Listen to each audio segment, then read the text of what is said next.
महाराष्ट्र विभाग मंत्रालय तथा पालक सचिव वाशिम जिल्हा यांचं व्याख्यान आपण ऐकणार आहोत. त्याचं स्थान ग्रहण करावं अशी मी साहेबांना विनंती करतो. प्रमुख वक्ते म्हणून सर या ठिकाणी उपस्थित आहेत.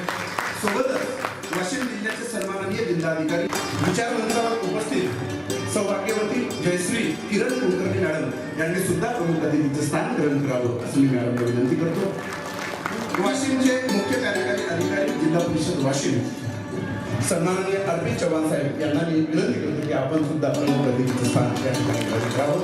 पाहुण्याला मी विनंती करतो की कृपया आपण या कार्यक्रमात जाण्याचा हा मार्ग म्हणजे दीप प्रज्वलन करणे, दीप पेटवा, स्वतः प्रकाशमय व्हा आणि आपल्याला सर्वांना प्रकाशमय होण्यासाठी या कार्यक्रमाची सुरुवात या ठिकाणी आपण करीत आहोत. दुरिताचे किनारे जावं, विश्वस्त धर्म सूर्य पाहावं. आपल्या जीवनातलं, आपल्या घरातलं, आपल्या डोक्यातलं अंधार घालवण्यासाठी या ठिकाणी दीप आपण पेटवित आहोत.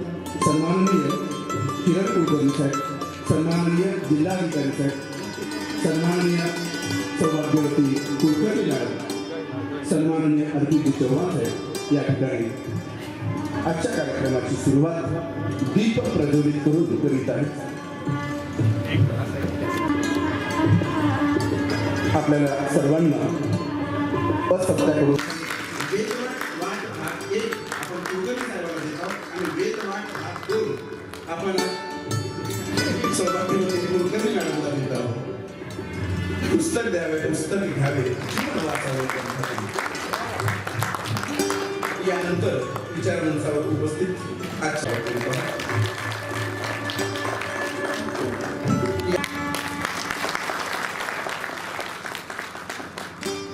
प्रास्ताविकेकडे मी वळतो आहे. सन्माननीय शिक्षणाधिकारी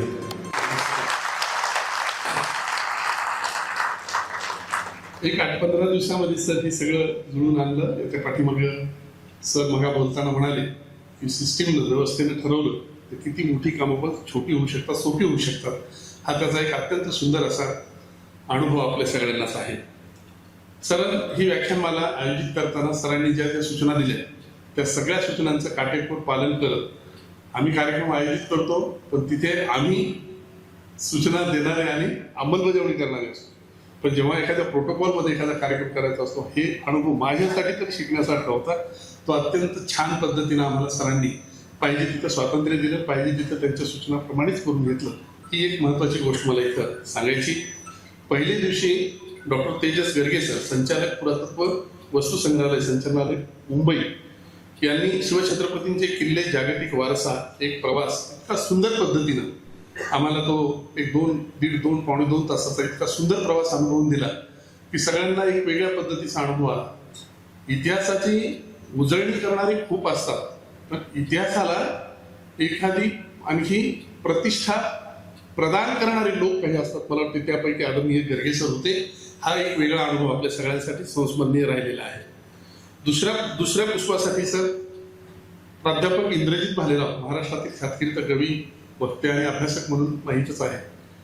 कलेक्टर सर या सत्राला पूर्ण वेळ होते. शोध कृषी संस्कृतीचा अत्यंत सुंदर पद्धतीनं सरांनी आपलं विवेचन केलं आणि आपण वाशिमकरांनी पण अतिशय सुंदर पद्धतीचा प्रतिसाद या निमित्तानं दिलेला आहे. वाशिम जिल्ह्याचे वाङ्मयीन योगदान आपण बऱ्यापैकी वाचतो, फार जरी वाचत नसलो तरी बऱ्यापैकी वाचतो, तरीही आपल्याला बऱ्याच गोष्टी माहीत नव्हत्या. अशा अनेक अज्ञात गोष्टींचा उलगडा आदरणीय बाबाराव भुसळे सर. आमच्या याच्या पाठीमागची आणखी एक भावना होती सर. एक मोठी वाङ्मयीन सेवा केलेली 77 वर्ष वय, अखिल भारतीय मराठी साहित्य संमेलनाचे सर अध्यक्षही राहिलेले.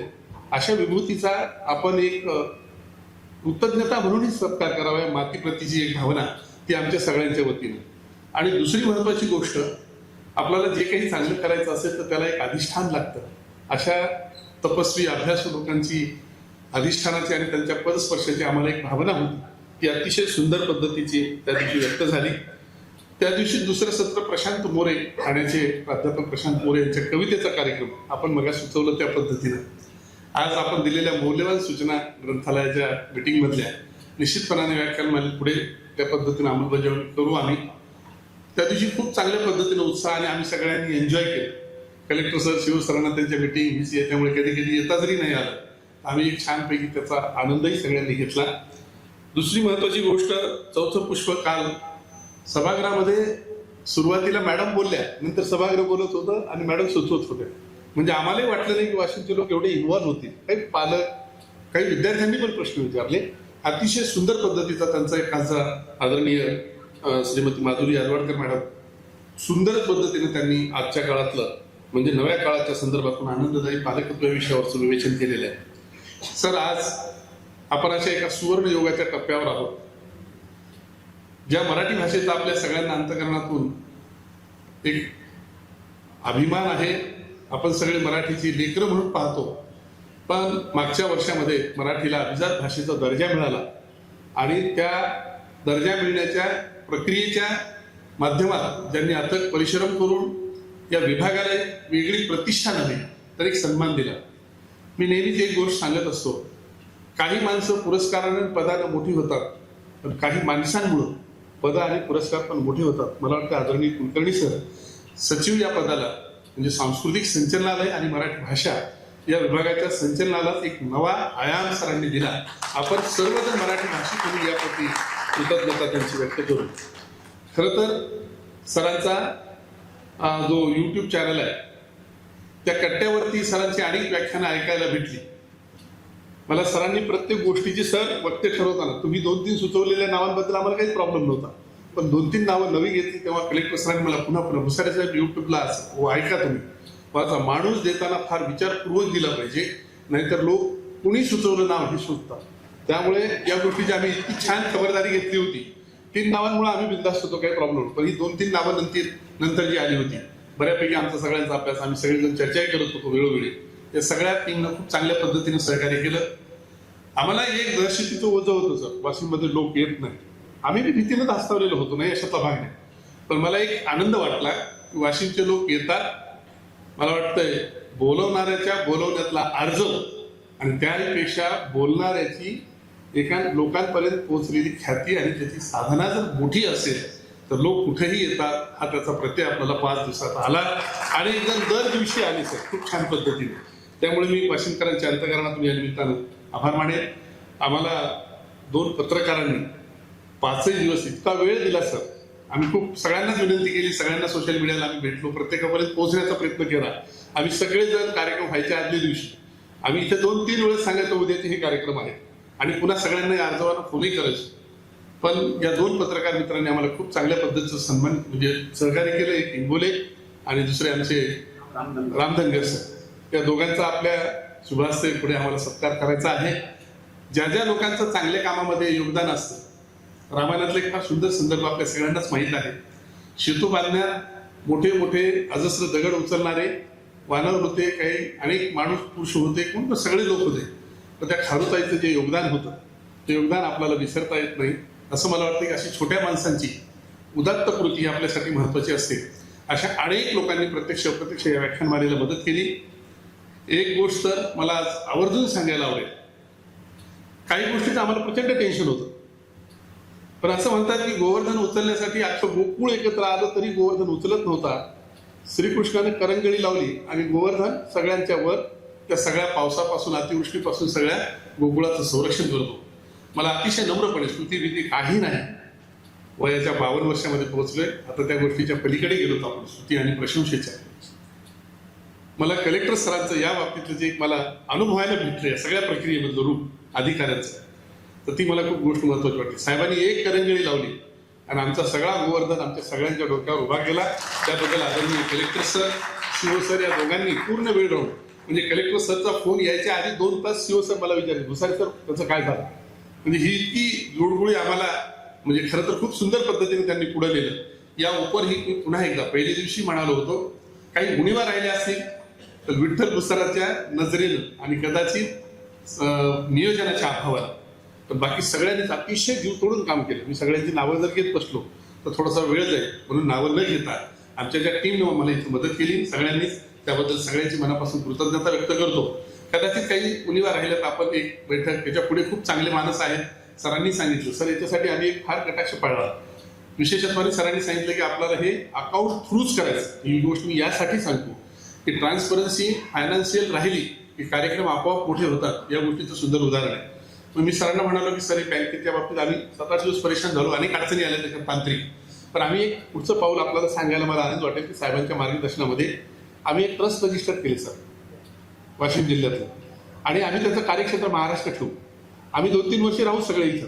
ज्या दिवशी कदाचित कलेक्टर सर एखाद्या जिल्ह्यात जातील तिथे ते त्या गोष्टीचं नियोजन करतील, सीओ सर आणखी कुठल्या जिल्ह्यात जातील, वेगळ्या पोस्टवर जातील, आमच्यातले अनेक जण इकडे तिकडे जाऊ, तिथं आम्ही करू. पण कंट्रोल आणि ही जी एक संस्था आहे ती आम्ही कायमस्वरूपी ठेवू. केवळ वाशिम जिल्ह्यासाठी सुरुवात जरी झाली असली तर अख्ख्या महाराष्ट्राच्या अधिकारी आणि कर्मचाऱ्यांचं एक मोठं एका अर्थानं व्यासपीठ व्हावं, विचारपीठ व्हावं हा आमचा त्या पाठीमागचा संकल्प आहे. कमी अधिक काही झाला असेल तर एकटा विठ्ठल भुसारे या गोष्टीला दोषी आहे. मीच त्या माझ्या चुका तुम्ही सगळेजण पदरात घ्या एवढी विनंती करतो. अधिकचं न बोलता या व्याख्यानमालेला ज्या ज्यांनी प्रयत्न केले, ज्या ज्यांनी सहकार्य केलं त्या सगळ्यांप्रती कृतज्ञता व्यक्त करून थांबतो. धन्यवाद. जय हिंद, जय महाराष्ट्र. कार्यक्रमात अतिशय उगवती गोष्ट आहे. कलेक्टर सरांना असं ते आवडत नाही, मिनिट टू मिनिट नियोजन पाहिजे, पण सरांनी ही गोष्ट फार आम्हाला सुचवली आणि सरांनी जशा परवानगी दिल्या त्या पद्धतीने आम्ही पण केले. आज फार असा मोठा कुठलाही सोपस्कार नाही. सरांची अशी अपेक्षा असते की एक जणांना पटकन स्वागत करा, मोठ्या माणसाचा वेळ जास्त वाया घालू नका. तर तरी सुद्धा आम्हाला एक कुठेतरी काय उत्साह असतो, त्या उत्साहाला कुठेतरी वाट करून द्यावी लागते आणि ती वहिवाट एक चांगल्या पद्धतीने केली. आजच्या सगळ्यांना आलेल्यांना विनंती आहे, येणाऱ्यांना आपण बाजूला आल्यावर बसल्यावर सांगा.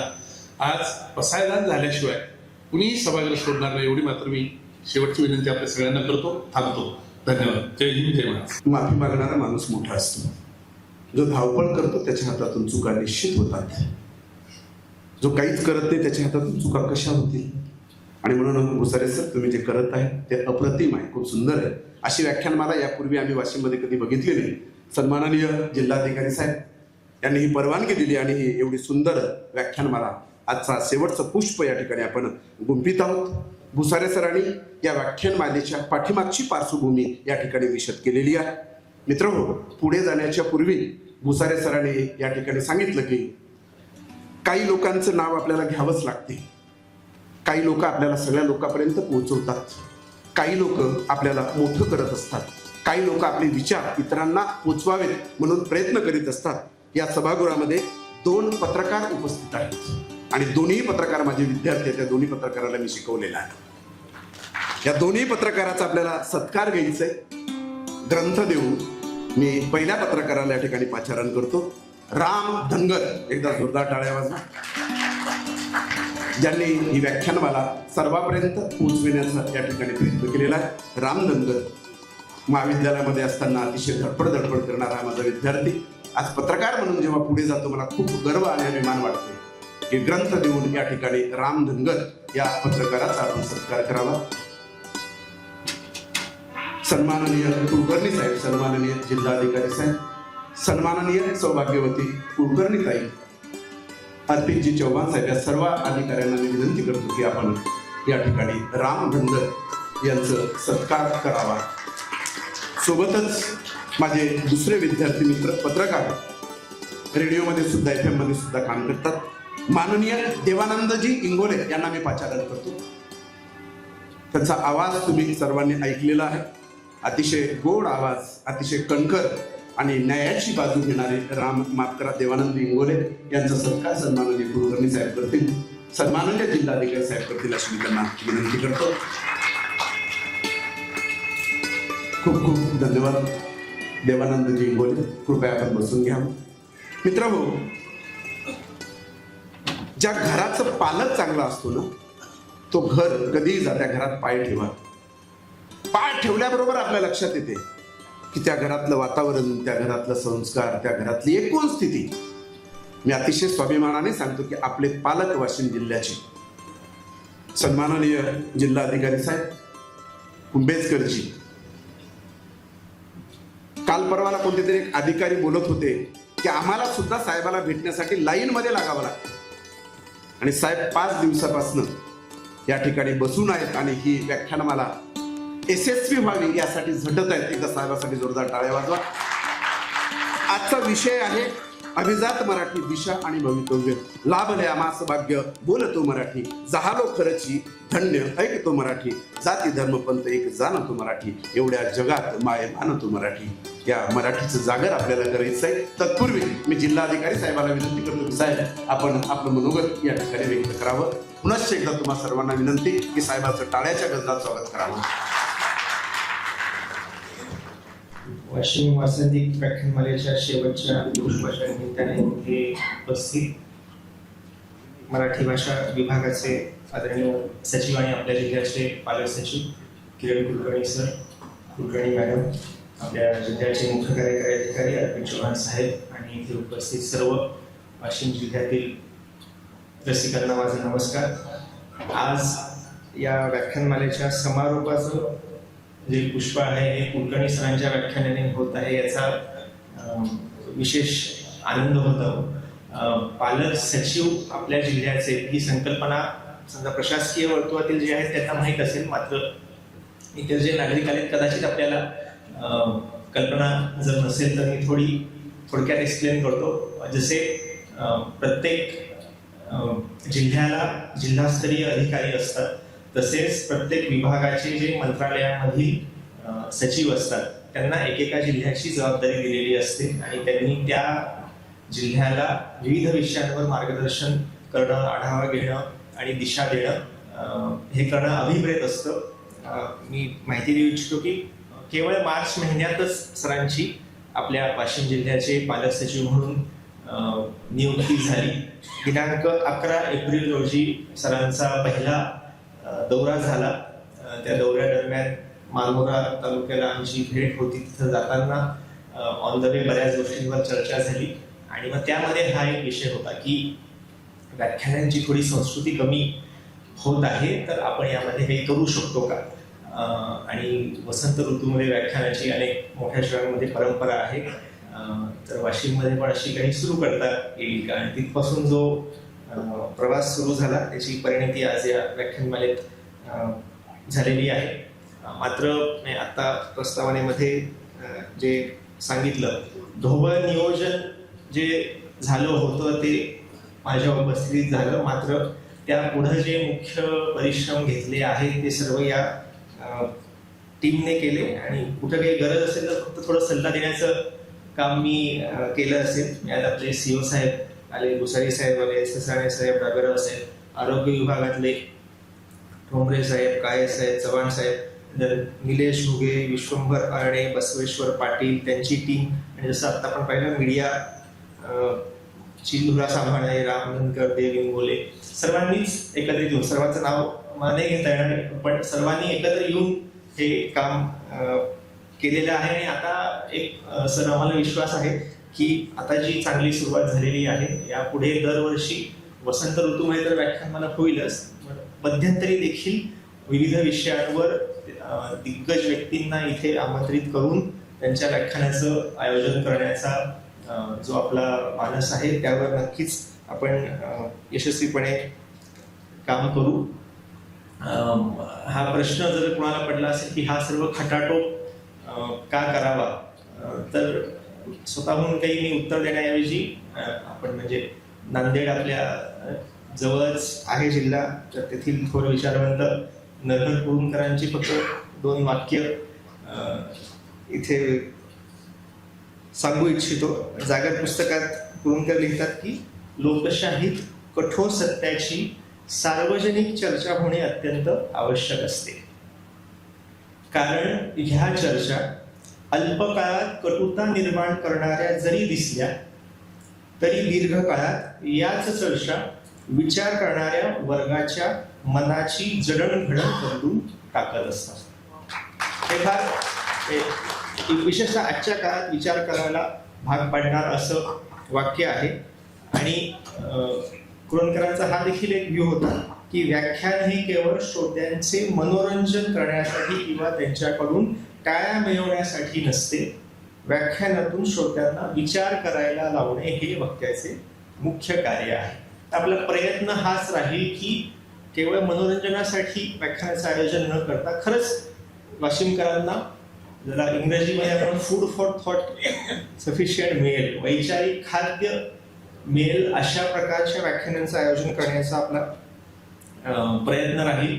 आणि सरतेशेवटी एक आव्हान हे देखील आहे, सर्वांच्या माहितीस्तव मी सांगू इच्छितो, आपलं जे जिल्हा ग्रंथालय आहे 65,000 पुस्तकं तिथे उपलब्ध आहे. आज सरांनी देखील तिथे भेट दिली. विविध विषयनिहाय जॉनर वाईज पुस्तकांचं वर्गीकरण देखील केलेलं आहे. आपण जर व्याख्यानांना उपस्थिती लावत असाल तर मी हे गृहीत धरतो की आपण वाचक देखील असाल. आपली मेंबरशिप आहे का या ग्रंथालयाची? जर नसेल तर कृपया घ्या, तिथं भेट द्या.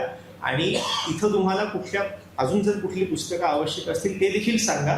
आम्ही नक्कीच ती देखील पुस्तकं उपलब्ध करून देण्याचा प्रयत्न करू. एवढं बोलतो आणि माझे 2 शब्द थांबवतो.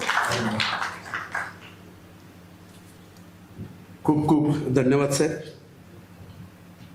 या जिल्ह्याचे प्रमुख या नात्याने आपण आपली भूमिका या ठिकाणी विशद केलेली आहे.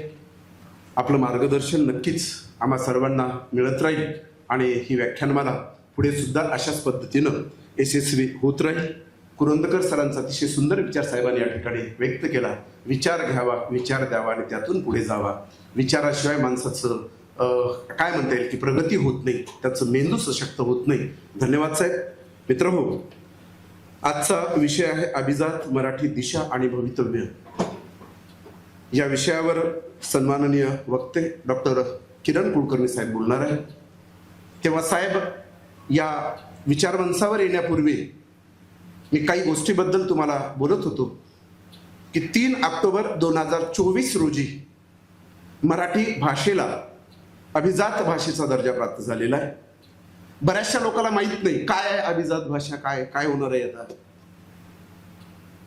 मिर्झा रफी अहमद बेग एका कवितेमध्ये लिहितात, कुलकर्णी साहेब आमच्या विदर्भातील मॉमेडियन समाजाचे आणि वराडी बोलीवर अतिशय प्रेम करणारे. काल माझ्या स्वप्नात माय मराठी आली, दाखवली तिनं मले झोई तिची खाली. काल माझ्या स्वप्नात माय मराठी आली, दाखवली तिनं मले झोई तिची खाली. चेहऱ्यावरून वाटत होती थकल्यासारखी आणि वेळेआधी गाडी स्टेशनातून गाडी धकल्यासारखी. नक्कीच मराठीची अवस्था त्या दिशेला चाललेली आहे का? आणि ती दिशा आपल्याला बदलवायची आहे का? आणि यासाठी आपण काय केलं पाहिजे? अभिजात भाषेचा दर्जा मिळाल्यानंतर साहेब तुम्हाला सांगणारच आहे, पण सगळ्यात मोठी गोष्ट घडणार आहे की 500 कोटी रुपये केंद्राकडून मराठी भाषेच्या विकासासाठी दरवर्षी महाराष्ट्राला मिळणार आहे. आणि साहेबांनी केलेला प्रयत्न हे नक्कीच तुमच्या आमच्या कामी आल्याशिवाय राहणार नाही. 2 मराठी लेखकाला आंतरराष्ट्रीय पुरस्कार मोठ्या रूपाचे प्राप्त होणार आहे. प्रत्येक विद्यापीठामध्ये मराठी भाषा विभाग, भारतातल्या कोणत्याही विद्यापीठाची गोष्ट सांगते मी, केवळ महाराष्ट्रातल्या नाही, मराठी भाषा विभाग सुरू होणार आहे. असे अनेक फायदे अभिजात मराठी भाषेमुळे मराठी भाषेला प्राप्त होणार आहे. सन्माननीय साहेबाबद्दल मी सांगणार आहे. मागच्या जानेवारी महिन्यामध्ये 36 जिल्ह्यामध्ये कुलकर्णी साहेबांनी बोलीचा जागर केला. वाशिम मध्ये सुद्धा राजस्थान महाविद्यालयाला, आमच्या प्राचार्याला, आमच्या मॅनेजमेंटला आणि मी त्याचा आयोजक होतो, बंजारा बोलीचा जागर या कार्यक्रमासाठी तब्बल 1 लाख रुपये आम्हाला दिलेत आणि बंजारा बोलीचा जागर कार्यक्रम आम्ही वाशिम मध्ये केला. त्यानंतर मागच्या 11, 12 आणि 13 मेला नाशिक येथे महाराष्ट्रातील जेवढ्या विविध बोलीचे अभ्यासक आहेत या सर्व बोलीच्या अभ्यासकाला नाशिक येथे बोलावून 3 दिवस शासकीय खर्चातून बोली अभ्यासकांची कार्यशाळा त्या ठिकाणी संपन्न झाली आणि मी 3ही दिवस त्या ठिकाणी होतो. साहेबांनी खूप चांगली भूमिका त्या ठिकाणी व्यक्त केली. साहेबाबद्दल अधिक बोलण्यापेक्षा साहेबाचा परिचय आपल्याला घ्यायचा आहे.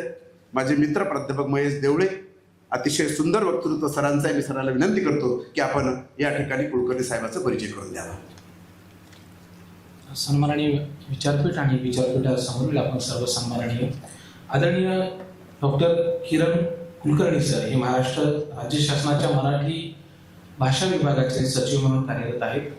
आदरणीय सर हे 2009 बॅचचे महाराष्ट्र कॅडरचे वरिष्ठ प्रशासकीय अधिकारी आहेत. प्रशासन, शिक्षण आणि साहित्याचा मोठा वारसा लाभलेलं हे अद्वितीय असं व्यक्तिमत्व आहे.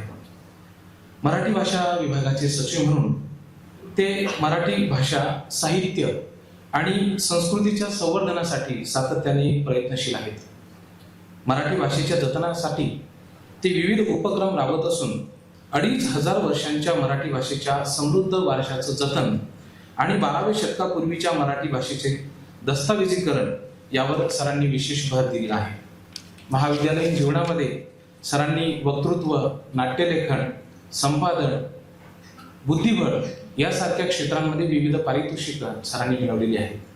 M.Com, LLM, MA समाजशास्त्र, PhD आदिवासी पुनर्वसनाचा आर्थिक आणि कायदेशीर पैलू हा त्यांच्या PhD संशोधनाचा विषय होता. नगर परिषद प्रशासन संचालनालय आणि आदिवासी विकास या विभागांचं आयुक्तपद तसेच यशदाचे अतिरिक्त संचालक यासह विविध पदांच्या जबाबदाऱ्या यशस्वीपणे आणि संवेदनशीलतेने आदरणीय सरांनी सांभाळल्या आहेत. कथा, कविता, निबंध, लेख, एकांकिका, नाटक, पथनाट्य, पटकथा, नभो आणि मालिका, भाषण संग्रह असा बहुपैलू लेखन प्रवास सरांनी केलेला आहे. आतापर्यंत विविध प्रकारच्या साहित्य प्रकारांमध्ये आदरणीय सरांची तब्बल 17 पुस्तके आणि तुमचा विश्वास बसणारे 300 पेक्षा अधिक श्रुतिबंध सरांनी त्या ठिकाणी प्रसिद्ध केले आहे. विचारांच्या ऊर्जेवर जगणारा प्रामाणिक आणि तत्वनिष्ठ प्रयोगशील अधिकारी म्हणून सरांची प्रसिद्धी आहे. लोकाभिमुख प्रशासन आणि अभ्यासपूर्ण उपक्रम ही त्यांची खासियत. कुशल प्रशासक, प्रयोगशील लेखक, संवेदनशील संशोधक, ओघवत्या शैलीचा वक्ता आणि प्रेरणादायी मार्गदर्शक म्हणून सर्वश्रुत आहेत. यापैकी आपण कुठलंही पुस्तक घ्यावं आणि एका सुंदर वाचनाच्या प्रवासात आपण जाऊ शकता. सरांनी लिहिलेले पुस्तकं दशांमुळे, जागर उद्योजकतेचा, तिळा तिळा दार उघड, अनलॉक लर्निंग, आदिवासी शिक्षणाचा केलेडोस्कोप, विचारांचा चष्मा, अर्थविश्वाच्या दारात, प्रवासी, कवाड, काचवा, मनाच्या चाळणीतून, थिएटरचा पडदा उघडल्यावर, माझा एकाक्षरी मंत्र, अतूट नाते ही विविध सरांची पुस्तकं प्रसिद्ध आहेत. एक विचारवंत असा म्हणतो की तुम्ही फुलपाखरांच्या मागे धावू नका, स्वतःच्या घराच्या आजूबाजूला एक सुंदर बाग तयार करा, सगळी फुलपाखरं तुमच्याकडे येतील. आदरणीय कुलकर्णी सर यांच्या विचारांमधून ही जी बाग फुललेली आहे, कुलकर्णी सर ही आमची वाशिम मधली सुंदर सुंदर, बघा किती सुंदर गोंडस दिसणारी ही फुलपाखरं खरं तर आपल्या कल्पनेतून या ठिकाणी आलेली आहेत. आम्हाला खरंच खूप आनंद होत आहे. आणि या व्याख्यानमालेच्या आजचं शेवटच्या पुष्पाचं रसग्रहण करण्यासाठी आम्ही खरंच खूप उत्सुक आहोत. सर खूप खूप धन्यवाद. धन्यवाद देवळे सर. यानंतर ज्यांच्या व्याख्यानाची आपण आतुरतेने वाट बघत आहात, कुलकर्णी साहेबांना मी विनंती करतो की साहेब आपण आपल्या मनोगताला या ठिकाणी सुरुवात करावी. सर, वासंतिक व्याख्यानमालेचं अंतिम पुष्प समारोपाचा दिवस या निमित्ताने वाशिममध्ये आपणा सर्वांना भेटून मला मनापासून आनंद होतो आहे. या जिल्ह्याचे जिल्हाधिकारी, मुख्य कार्यकारी अधिकारी, इतर सर्व वरिष्ठ अधिकारी यांच्या मार्गदर्शनातून वाशिम जिल्ह्यातल्या अधिकारी कर्मचाऱ्यांनी पुढाकार घेऊन वैचारिकतेचा हा जो जागर मांडलेला आहे, हा आजच्या काळात अतिशय दुर्मिळ आणि स्पृहणीय असा आहे. त्याचं कारण असं, मघा जे सांगण्यात आलं त्याचं मला विशेष कौतुक वाटलं आणि खूप आनंद वाटला की ही एक रजिस्टर्ड ट्रस्ट म्हणून तयार होतोय आणि ही लोक नंतर कुठल्याही ठिकाणी बदलून गेली तरी हा ट्रस्ट कायम राहील आणि त्या त्या ठिकाणी या ट्रस्टची कामं चालू राहतील. पूर्ण महाराष्ट्र हे या ट्रस्टचं कार्यक्षेत्र राहणार आहे. मला असं वाटतं की हे वाशिम जिल्ह्याचं महाराष्ट्राच्या या पुढच्या काळातल्या सांस्कृतिक प्रगतीतलं एक महत्त्वाचं योगदान ठरणार आहे आणि त्यासाठी आपण सर्वांनी घेतलेला पुढाकार हा खरोखर महत्त्वाचा आहे. असा पुढाकार याच्यापूर्वी अनेक गोष्टींमध्ये अनेक ठिकाणी महाराष्ट्रात अनेक जणांनी घेतला. त्यातले काही उपक्रम टिकले, काही थांबले, काही अर्धवट चालू राहिले, काही स्वरूप बदलून चालू राहिले. काहींचं स्वरूप तर एवढं बदललं की सुरुवातीला हा उपक्रम काय होता हे आता कळेन असं झालं. इतका बदल त्या स्वरूपामध्ये झाला. कित्येक उपक्रम काही वेगळ्याच लोकांच्या हातातही गेले. आणि या सगळ्यामुळे परिस्थिती आत्ता जी आपल्या समोर आहे ती केवळ मराठी भाषेबद्दलची नाही, तर ती मराठी संस्कृतीबद्दलची एक वेगळी परिस्थिती आपल्या समोर उभी राहिलेली आहे. आणि या काळात कर्मचारी अधिकाऱ्यांनी एकत्र येऊन एका जिल्ह्याच्या असं काहीतरी ठरवलं की आपल्याला फूड फॉर थॉट द्यायचं आहे, विचारांना ट्रिगर करायचं आहे, विचारांना बढावा द्यायचा आहे. मुळात हे वाटणं, हे जाणवणं आणि त्याच्यासाठी पाऊल टाकणं हेच धैर्याचं वाटावं अशी परिस्थिती आजूबाजूला आहे. कित्येकदा काय होतं माहिती आहे का, सुजाण माणूस आजूबाजूच्या परिस्थितीकडे दुर्लक्ष करतो जर ती अडचणीची असेल तर. वैचारिकतेच्या बाबतीत खरोखर आत्ता महाराष्ट्रातली परिस्थिती अडचणीची आहे हे आपण सारेजण सुजाण नागरिक म्हणून मान्य करूयात. असा नव्हता महाराष्ट्र, असा नाहीये महाराष्ट्र. म्हणजे आता जी एक दिखाऊपणाची, काहीतरी झकपक करण्याची आणि व्यासपीठावरून टाळीबाज पद्धतीने फक्त बोलण्याची अशी जी एक स्पर्धा सुरू झालेली आहे, ही स्पर्धा अनपेक्षित आहे. ही महाराष्ट्रात अपेक्षित नाही आहे, असा नाही आहे महाराष्ट्र. म्हणजे काहीतरी मोठ्या मोठ्या कमानी उभारायच्या, अतिशय भव्य असं व्यासपीठ उभं करायचं, राणा भीमदेवी थाटाची काही भाषणं ठोकायची आणि शब्दांच्या वापराला तर सुमार नाही. म्हणजे माहिती आहेत म्हणून शब्द वापरायचे. म्हणजे उदाहरणार्थ मला आत्ता एक खरोखर चांगलं वाटलं बरं का. आत्ता असा उल्लेख झाला की हा विचार मंच आहे, हे विचारपीठ आहे. योग्य आहे, कारण या विचारपीठाने गेले 4 दिवस हे विचारपीठ असल्याचं, विचार मंच असल्याचं सिद्ध केलेलं आहे.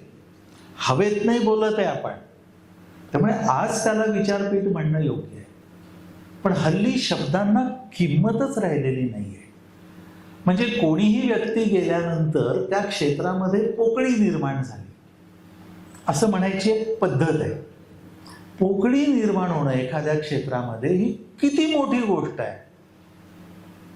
त्याचं गांभीर्य आपल्याला माहिती असतं का आपण जेव्हा तो शब्द वापरतो. आणि शब्दांच्या माथी, विशेषतः मराठी शब्दांच्या माथी असं दुर्दैव अलीकडच्या काळात वारंवार यायला लागलेलं आहे. याची एक सुजाण मराठी प्रेमी नागरिक म्हणून जशी मला खंत आहे तशी तुम्हालाही असणार याची मला खात्री आहे. कारण शब्दांना किंमतच राहिली नाही. म्हणजे कुणालाही महान म्हणायला लागलो, कोणत्याही घटनेला महान म्हणायला लागलो, कोणाही व्यक्तीला थोर म्हणायला लागलो. ही विशेषणं इतकी स्वस्त आहेत का? इतकं सोपं आहे का ते? आपण त्या शब्दांची किंमत कमी करून टाकली आणि त्याबद्दल मनामध्ये अशी भीती निर्माण होते. एक मराठी नागरिक म्हणून ती भीती अशी निर्माण होते की जेव्हा खुज्या माणसांच्या सावल्या लांब होतात ना, तेव्हा सूर्यास्त जवळ आलाय समजा. हे वाक्य सुंदर आहे, पण हे वाक्य भीषण आहे. या वाक्याचा आपण विचार करायला पाहिजे. खुज्या माणसांना आपण मोठं समजायला लागलेलो आहोत का? आपण कुणाला, आपल्या समाजातल्या कुणाला किंमत देतो आहोत? पूर्वीचा एक काळ असा होता की समाजातला, गावातला शिक्षक हा एक आदरस्थान होता. गावातला कोणीतरी एक विद्वान जो काही नवीन विचार सांगायचा, किंवा गावामध्ये पूर्वीच्या काळी वाहनं नव्हती ना जास्त, वाहतूक व्यवस्था तेवढी बळकट नव्हती. जो देशाटन करून आलेला आहे, बहुश्रुत आहे, त्याला एक प्रकारचा मान होता. आज कुणाला मान आहे? म्हणजे नियम पाळणाऱ्याला मान आहे का नियम तोडू शकणाऱ्याला मान आहे? आजची परिस्थिती आपण डोळे उघडून बघूया. बरं, माध्यमकर्मी जे आहेत, 2 चांगले माध्यमकर्मी इथं उपस्थित आहेत, त्यांच्या समोरही हा विचार मांडायला पाहिजे. हे खरं आहे की माध्यमांचं स्वरूप बदललेलं आहे, मराठी माध्यमांचं स्वरूप बदललेलं आहे. म्हणजे एका रस्त्यावरची वाहतूक 8 दिवस सुरळीत चालली, ही बातमी होते का? नाही होणार. पण त्या रस्त्यावर एक ऍक्सिडेंट झाला, बातमी होणार. याचा परिणाम असा झाला आणि माध्यमांचं जे काही स्फोट झाला, मग त्याला वेगळी वेगळी कारणं आहेत. या सगळ्यामुळे आपल्या सर्वांच्या मनावर, मराठी संस्कृतीवर, मराठी भाषेवर काय काय परिणाम झाला हे आपण बघायला पाहिजे. तर आजच्या परिस्थितीचं जास्त वर्णन मी करणार नाही, कारण ती आपल्या सर्वांना माहिती आहे, मनोमन माहिती आहे. आपण ती कबूल करू अथवा न करू, आपल्याला माहिती आहे आज आजूबाजूला काय परिस्थिती आहे, कशी परिस्थिती आहे, मराठी भाषेची काय परिस्थिती आहे. आणि अनेक समस्या, अनेक आव्हानं, अनेक अडचणी मराठी भाषा म्हणून आपल्या सर्वांसमोर आहे. त्याचा मी थोडासा उहापोह करीन, पण माझा विश्वास याच्यावरती आहे की समस्येचं वर्णन करून समस्या सुटत नसते. त्या समस्यावरती उपाययोजनेची चर्चा ही व्हायला पाहिजे. आणि हे एक अलीकडे मला वाढण्यासारखं वाटतंय महाराष्ट्रात, जे पुन्हा मराठी माणसाच्या स्वभावात नाही. पण ते वाढलं असं आहे की आम्हाला समस्येचं वर्णन करण्यात फार आनंद वाटायला लागला आहे. आम्ही त्याच्या सोल्युशनबद्दल, त्याच्या निराकरणाबद्दल, त्याचे पर्याय शोधण्यापेक्षा ती समस्या कशी भीषण आहे, ती समस्या किती मोठी आहे, याच्यात चर्चा जास्त करायला लागलेलो आहे. याचाही विचार करायला पाहिजे. तर या सगळ्या पार्श्वभूमीवरती मगा सांगण्यात आलं तसं 3 ऑक्टोबर 2024ला आपल्या मराठी भाषेला अभिजात दर्जा प्राप्त झाला. आणि एक आनंदाची लहर केवळ महाराष्ट्रात नाही तर देशभरातले मराठी भाषिक, जगभरातले मराठी भाषिक यांच्यामध्ये पसरली. आपल्या भाषेला अभिजात असा दर्जा प्राप्त झाला. खूप आनंद झाला सगळ्यांना. पण जो उल्लेख झाला तो खरा आहे. म्हणजे काय झालं, अभिजात दर्जा म्हणजे काय आहे याच्याबद्दल पुरेशी जागरूकता ही नव्हती. अजून पण ती कमी आहे. अजून पण आपण थोडा आणखी विचार करायला पाहिजे की अभिजात दर्जा प्राप्त झाला म्हणून हार तुरे घालायचे एकमेकांना, एकमेकांचं अभिनंदन करायचं, याच्या पुढे काही आहे का नाही आहे. मग मी मराठी भाषा विभागाचा सचिव झाल्यानंतर हा मुद्दा आमच्या लक्षात आला आणि अभिजाततेचा अर्थ सर्वसामान्यांना आणि सगळ्यांना कळावा म्हणून आम्ही जेव्हा अभिजातपणाला 1 वर्ष पूर्ण झालं त्या निमित्ताने आम्ही काही प्रकाशनं प्रसिद्ध केली आहेत. त्या प्रकाशनांमधून अभिजातपणाचे सगळे पैलू आम्ही मांडलेले आहेत. त्यातल्या काहींची नावं सांगतो. पहिली गोष्ट अशी की अभिजात दर्जासाठीची जी पाठपुरावा समिती होती, रंगनाथ पठारे हे खूप मोठे साहित्यिक त्याचे अध्यक्ष होते त्या मसुदा समितीचे. आणि मग त्यांनी एक रिपोर्ट तयार केला, अहवाल तयार केला. तो अहवाल इंग्रजी आणि मराठीमध्ये तयार केला. तो केंद्र शासनाला 2013 साली तो तयार करण्यात आला, पाठवण्यात आला. आणि त्या अहवालावरती आपल्याला अभिजात दर्जा अधिकृतरित्या प्राप्त झाला. तो अहवाल जो केंद्र शासनाला पाठवला तो अभ्यासकांना, जनतेला, सामान्य मराठी माणसाला उपलब्धच नव्हता.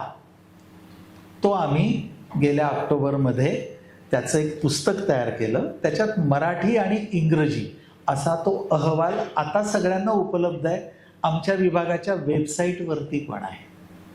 आणि तुम्हाला खरंच सांगतो, अतिशय उत्कृष्ट दर्जाचा अहवाल आहे.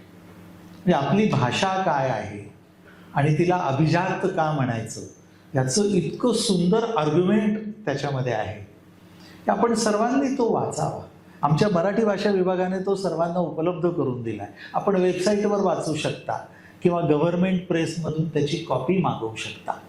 किंवा मला वाटतं आम्ही जिल्हाधिकारी कार्यालयांना ते पुस्तक आता पाठवतो पण आहे. प्रत्येक जिल्हाधिकारी कार्यालयात त्याच्या 5 प्रती आपल्याला उपलब्ध होती. तो एक भाग झाला. अभिजातपणाच्या वेगळ्या वेगळ्या पैलूंची चर्चा करणारे 2 विशेषांक आम्ही तयार केले. एक नवभारतचा विशेषांक आणि दुसरा हेमांगी या मासिकाचा विशेषांक. या दोन्ही विशेषांकामध्ये अभिजातपणाचे सगळे पैलू आलेले आहेत. त्याच्यामध्ये तर्कतीर्थ लक्ष्मण शास्त्री जोशी, राग जाधव यांच्यासारख्या विचारवंतांपासून ते आत्तापर्यंतच्या विचारवंतांपर्यंत सगळ्यांचे लेख आहेत. आणि सांगायला हरकत नाही की मराठीला अभिजात दर्जा कशासाठी पाहिजे आहे, तो असण्याची गरज नाही, अशी मांडणी करणाऱ्या विचारवंतांचे सुद्धा लेख त्याच्यामध्ये आहे.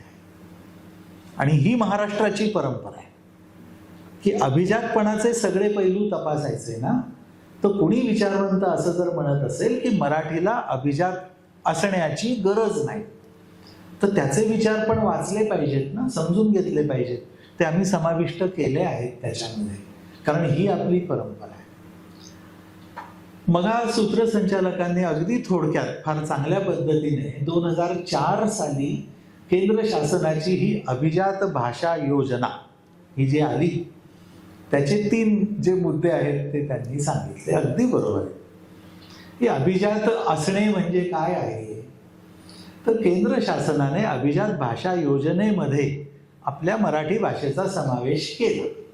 असे आत्ता सध्या भारतातल्या 11 भाषा झाल्या. आधी 6 भाषा 5 भाषा होत्या. मराठीसह आणखी 5 भाषा म्हणजे त्या 6 भाषा, अशा 11 भाषा. 11 भाषांमध्ये तमिळ आहे, संस्कृत आहे, प्राकृत आहे, तेलुगू आहे, आसामी आहे, उडिया आहे, मल्याळम आहे, कानडी आहे. अशा त्या भाषा आहेत. 11 भाषा. 11 भाषांना अभिजात हा दर्जा मिळालेला आहे. म्हणजे 2004 साली केंद्र शासनाने अभिजात भाषा योजना जी जाहीर केली, ज्याच्यामध्ये हे 3 मुद्दे आहेत. कोणते 3 मुद्दे? की एक म्हणजे अभिजात भाषेच्या विकासासाठी केंद्र शासन काही पैसा देईल, काही निधी देईल. दुसरं म्हणजे 2 आंतरराष्ट्रीय पारितोषिकं त्या भाषेसाठी सुरू केली जातील. आणि तिसरं म्हणजे या भाषेची अध्यासनं वेगवेगळ्या विद्यापीठांमध्ये सुरू केली जातील. अभिजात दर्जा मिळाला केंद्र शासनाचा, म्हणजे हे 3 मुद्दे आता मराठी भाषेला लागू झाले. हा एक भाग झाला. मला दुसरं म्हणायचं आहे, आणि हे मराठी भाषा विभाग म्हणून मी अधिकृतरित्या आणि जबाबदारीनं बोलतोय. मला सांगा, केंद्र शासनाने आपल्याला सांगितलं का की तुमची भाषा अभिजात आहे? नाही. आम्हाला माहित होतं. आम्हाला आधीपासून माहित होतं की आमची भाषा अभिजात आहे. केंद्र शासनाने त्यावरती शिक्कामोर्तब केलं आणि या योजनेमध्ये समाविष्ट केलं. दर्जा देणार कोण आणि कोणाला?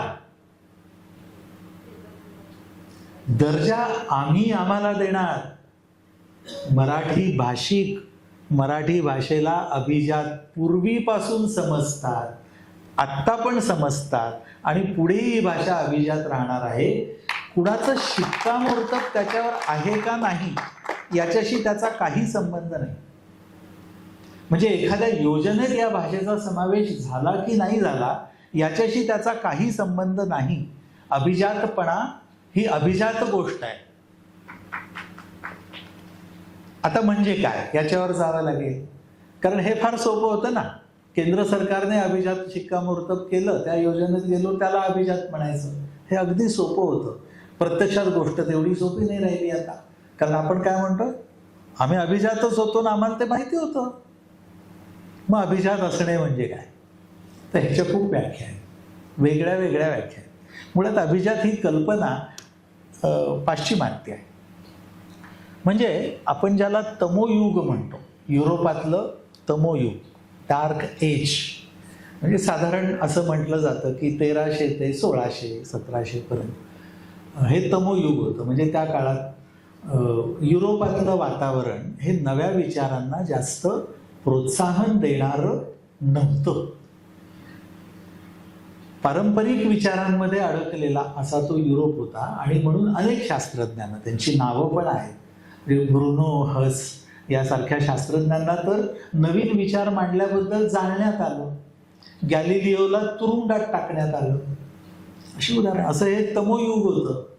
या तमोयुगानंतर न्यूटन जेव्हा आला, न्यूटनच्या सगळ्या शोधांनंतर साहित्य विश्वामध्ये अभिजात असण्याची, म्हणजे इंग्रजीमध्ये त्याला क्लासिकल म्हणतात, या क्लासिकल लँग्वेज बद्दलचे काही विचार सुरू झाले आणि त्याचे काही स्कूल्स ऑफ थॉट्स आहेत, वेगळे वेगळे मतमतांतर आणि प्रवाह आहेत. कशाला अभिजात म्हणायचं?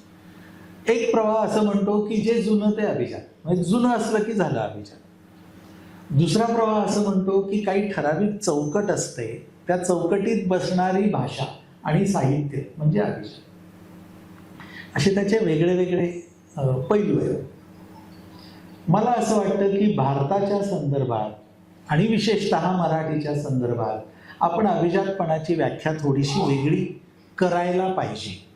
मी माझ्या अनेक भाषणातून ही व्याख्या मांडलेली आहे आणि याच्यावर वेगळ्या वेगळ्या पद्धतीने चर्चा व्हावी असं अपेक्षित आहे. ती व्याख्या अशी, मला असं वाटतं की ज्या भाषेमध्ये साहित्याचे नवीन नवीन प्रयोग सतत होतात, कधीपासून? भाषेच्या सुरुवातीपासून ते आजताक. मराठी भाषेची सुरुवात कधी झाली? इसवी सन पूर्व 4-5व्या शतकामध्ये कात्यायनी वररुची याने प्राकृत प्रकाश नावाचा व्याकरणाचा ग्रंथ लिहिला. त्याच्यामध्ये महाराष्ट्री प्राकृत या भाषेचं व्याकरणाचे काही मुद्दे लिहिले आणि शेवटी त्याच्यात असं म्हणलं की भारतात जेवढ्या भाषा आहेत त्या सर्व भाषांचे मी सांगितलेले जे व्याकरणाचे नियम आहेत त्या व्यतिरिक्त जर काही नियम पाहिजे असतील तर ते महाराष्ट्री प्राकृत सारखे पाहिजे. म्हणजे महाराष्ट्री प्राकृत ही एवढी महत्वाची भाषा त्या काळात होती आणि मध्य भारतामध्ये केवळ महाराष्ट्र नाही तर अगदी झारखंडपासून खाली आंध्रापर्यंत आणि आडवी सुद्धा मध्य प्रदेशातला अनेक भाग. मी तर असं म्हणतो की निम्म्या किंवा 2/3 भारतावरती प्राकृत भाषा ही तेव्हा होती आणि त्यातली महाराष्ट्री प्राकृत ही विशेष महत्वाची होती. 2500 वर्षापूर्वी ती महाराष्ट्री प्राकृत हे मराठी भाषेचं तेव्हाचं रूप होतं. तीच मराठी आहे, तिला आज आपण मराठी म्हणतो. ते त्याने लिहिल्यानंतर गाथा सप्तशती हा लोककथांचा संग्रह हाल सातवाहन या राजाने तयार केला आणि तो मराठीतला आपण उपलब्ध पहिला पुरावा म्हणतो भाषेचा. म्हणजे 2500 वर्षापासून ही भाषा आहे, 2500 वर्षापासून ही भाषा आहे. तेव्हापासून आजतागायत नवीन नवीन प्रयोग ज्या भाषेमध्ये झालेले असतील लेखनाचे, ती भाषा अभिजात असं आपलं म्हणणं आहे आणि या कसोटीवरती मराठी पूर्णपणे उतरते. अगदी गेल्या शतकात भालचंद्र नेमाडेंनी लिहिलेली कादंबरी असेल कोसलासारखी, नवीन प्रयोग आहे, नवीन गोष्टी, नवीन लिटरेचर फॉर्म आपण दिलेले आहेत, भारतीय अभिजात साहित्याला आपण दिलेले आहेत आणि त्याच्यामुळे भाषेचा प्रवास हा नदीसारखा असतो. नदी वाहत असते, वाहताना कधी खोल डोह लागतो, कधी कधी ती अतिशय उथळ होते, कधी तिच्या काठावरती आपल्याला दगडधोंडे दिसतात, कधी वाळू दिसते मऊ मऊ, कधी वनराई दिसते, कधी झाडी असते. ही सगळी जी रूपं आहेत ना, ही भाषेची रूपं असतात. भाषा असं वेगळं वेगळं वेगळं रूप घेते आणि या सगळ्या रूपांमधून मला मराठी भाषा सचिव झाल्यानंतर जे जाणवलं, जे महत्वाचं आहे ते रूप म्हणजे मराठीच्या बोली भाषा. जसा आत्ता इथे बंजारा बोलीचा उल्लेख झाला, तुम्हाला सांगतो एका विद्वानाचं असं म्हणणं आहे की मराठीच्या 200हून जास्त बोली भाषा आहेत संपूर्ण महाराष्ट्रात आणि नाशिकला जे आत्ता आम्ही संमेलन घेतलं त्या 200 पैकी फक्त 80 बोली भाषेच्या अभ्यासकांना आम्ही गोळा करू शकलो. एवढ्या जर बोली भाषा आहे तर प्रत्येक बोली भाषेची लिपी काय आहे हे ठरवावं लागेल ना. मग ती देवनागरी लिपी का ब्राह्मी लिपी का खरोष्टी लिपी, अनेक लिप्या आहेत. महानुभावांच्या तर किती लिप्या आहेत. सकळ लिपी आहे, सुंदरा लिपी आहे, महानुभावांची तर एक अंकलिपी पण आहे. म्हणजे लीळा चरित्र अमरावतीतल्याच एका मठामध्ये आहे, अंकलिपीत लिहिलेलं आहे. म्हणजे ते लीळा चरित्र वाचायचं तर आकडे लिहिलेत फक्त 2, 4, 6, 8, 15, 9, 3 लीळा चरित्र. ती अंकलिपी आहे, ती अजून उलगडलेली नाहीये.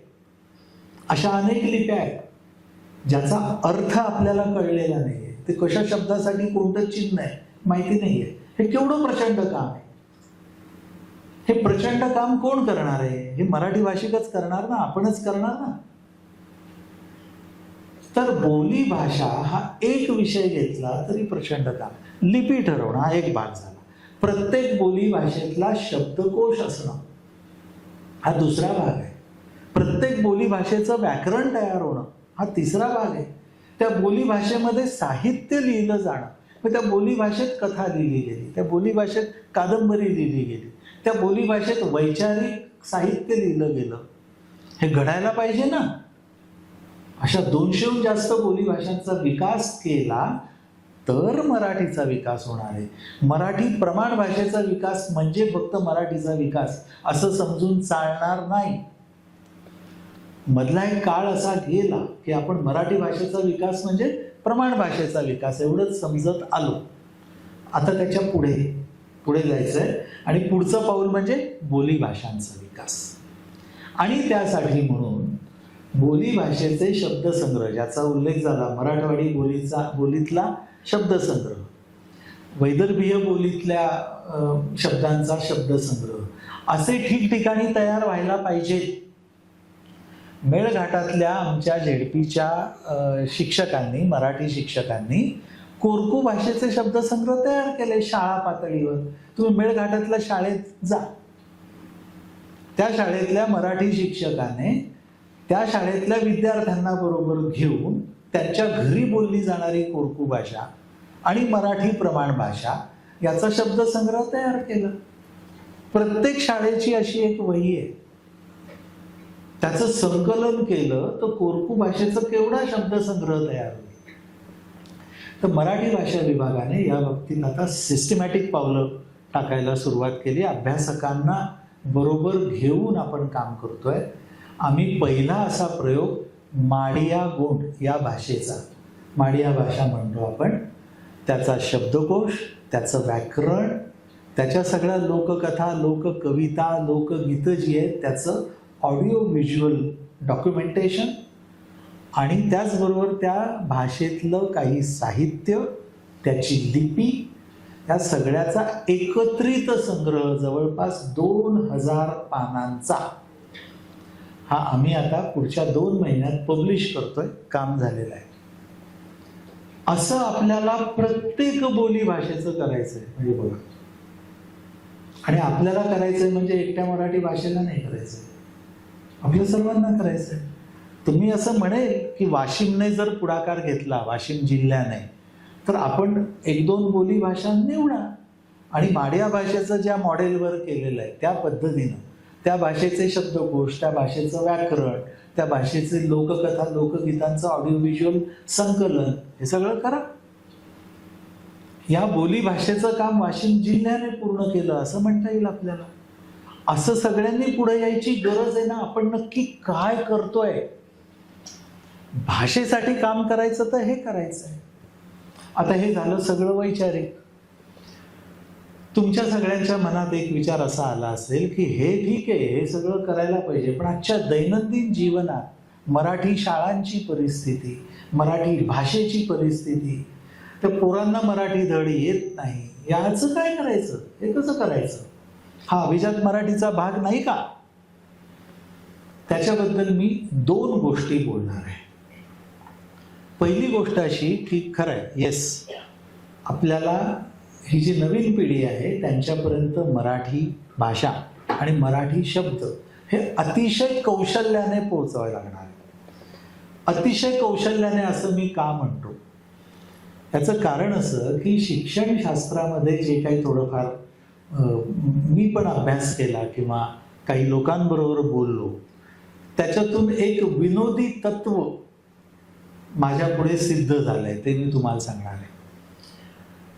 ते विनोदी तत्व म्हणायचं, तो विनोद म्हणजे ब्लॅक ह्युमर आहे का खरोखरच विनोदी, आय डोंट नो. पण परिस्थिती तशी आहे असं मला वाटतं. ते असं की लहान मुलांना तुम्ही जर शिकवायला गेला, म्हणजे त्याची पुस्तकं, मग ते गुरुजी येणार, सर येणार, मग तुम्ही ते व्हिडिओ वापरा, ऑडिओ व्हिज्युअल वापरा का समक्ष काही असो, पण शिक्षण या कोड्या शिक्षण, education is not only a discipline. आपलं काय झालंय, शिक्षणाला आपण इतर विद्याशाखांसारखं एक विद्याशाखा असं समजलो ना, ती थोडीशी गफलत आणि गल्लत झाली. Education is not only a discipline, ती नुसती विद्याशाखा नाही आहे, तर तो प्रत्येक काळातल्या समाजापुढचा प्रश्न आहे, समस्या आहे, प्रॉब्लेम आहे. अगदी थोडक्यात हे वाक्य एक्सप्लेन करू. विद्याशाखा म्हणजे काय, तर त्याची एक ठराविक चौकट असते, एक ठराविक मेथडॉलॉजी आहे, ठराविक तत्व आहे. आता ही ठराविक तत्व बदलत्या समाजाला लागू कशा होणार आहेत, कसं शक्य आहे? कारण ती तत्व तुम्ही आत्मसात करून ज्या पिढीवरती त्याची अंमलबजावणी करणार, त्या काळामध्ये 3-4 वर्ष गेली, तोपर्यंत पिढी बदललेली आहे, त्यांच्या गरजा बदललेल्या आहेत. मग म्हणून शिक्षणाकडे डिसिप्लिन म्हणून न बघता एका घट्ट अशा तत्वांचा संग्रह म्हणून न बघता त्याच्याकडे आपण समस्या निवारण करण्याचं टूल, साधन म्हणून जर पाहिलं तर तथ्य काय हाती लागतं, शिकवायला गेलं की मूल शिकत नाही, शिकवायला गेलं की मूल शिकत नाही, पण शिकवलं नाही तर मूल शिकतं. आहे की नाही विनोदी? तुम्ही त्या मुलाला, तू आता पाढे शिकायचे किंवा ही कविता ही तुझी पाठ असलीच पाहिजे, चल बस म्हण 2 ओळी, माझ्या मागून म्हण, अशी पाठ कर, नाही होत पाठ.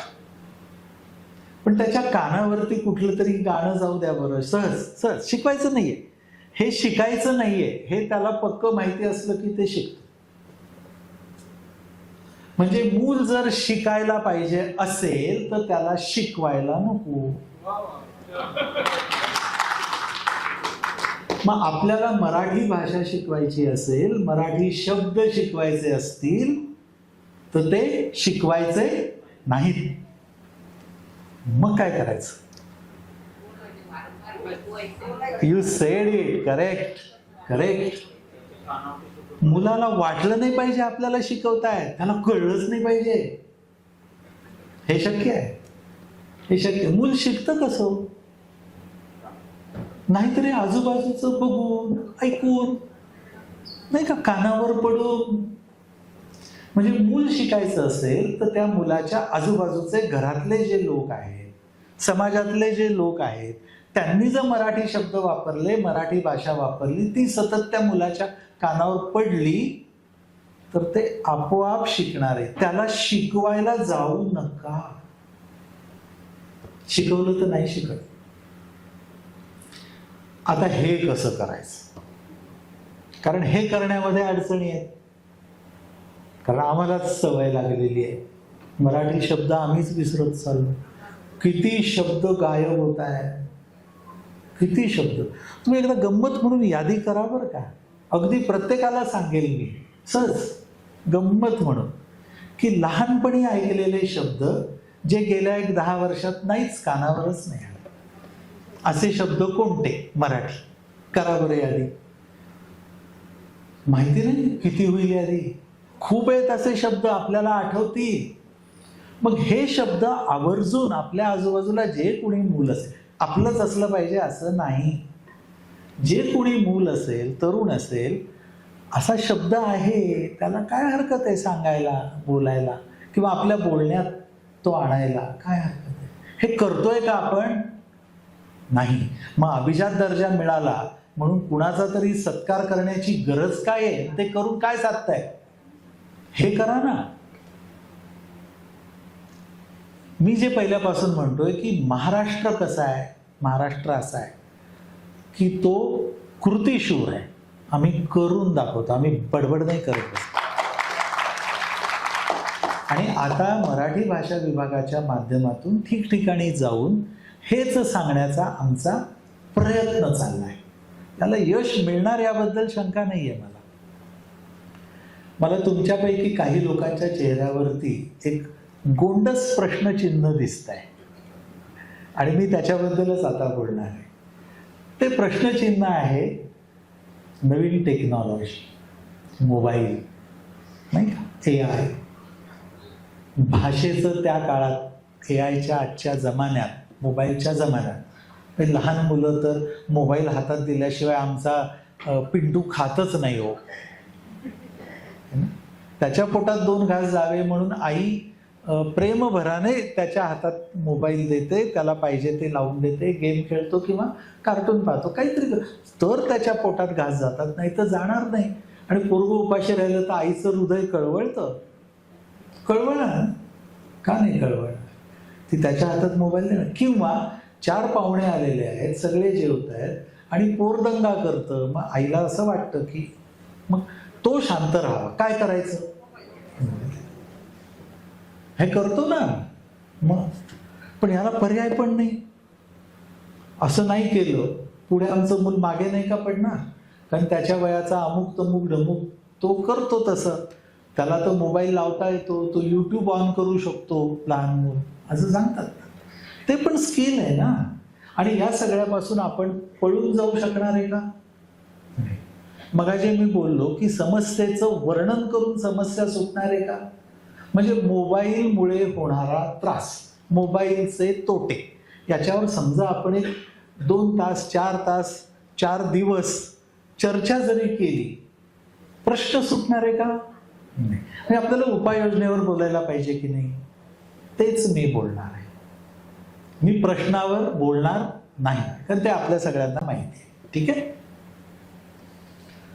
माझं म्हणणं असं की अभिजात मराठीचा विकास जर करायचा असेल आणि अभिजातपणा म्हणजे 2-2,500 वर्षापासूनचा आजपर्यंतचा नाविन्यतेचा प्रवाह म्हणजे अभिजात, ही व्याख्या जर आपण घेत असू तर मराठीचं आजच्या काळाचं अतिशय महत्त्वाचं असं रूप कोणतं आहे तर ते आहे डिजिटल मराठी.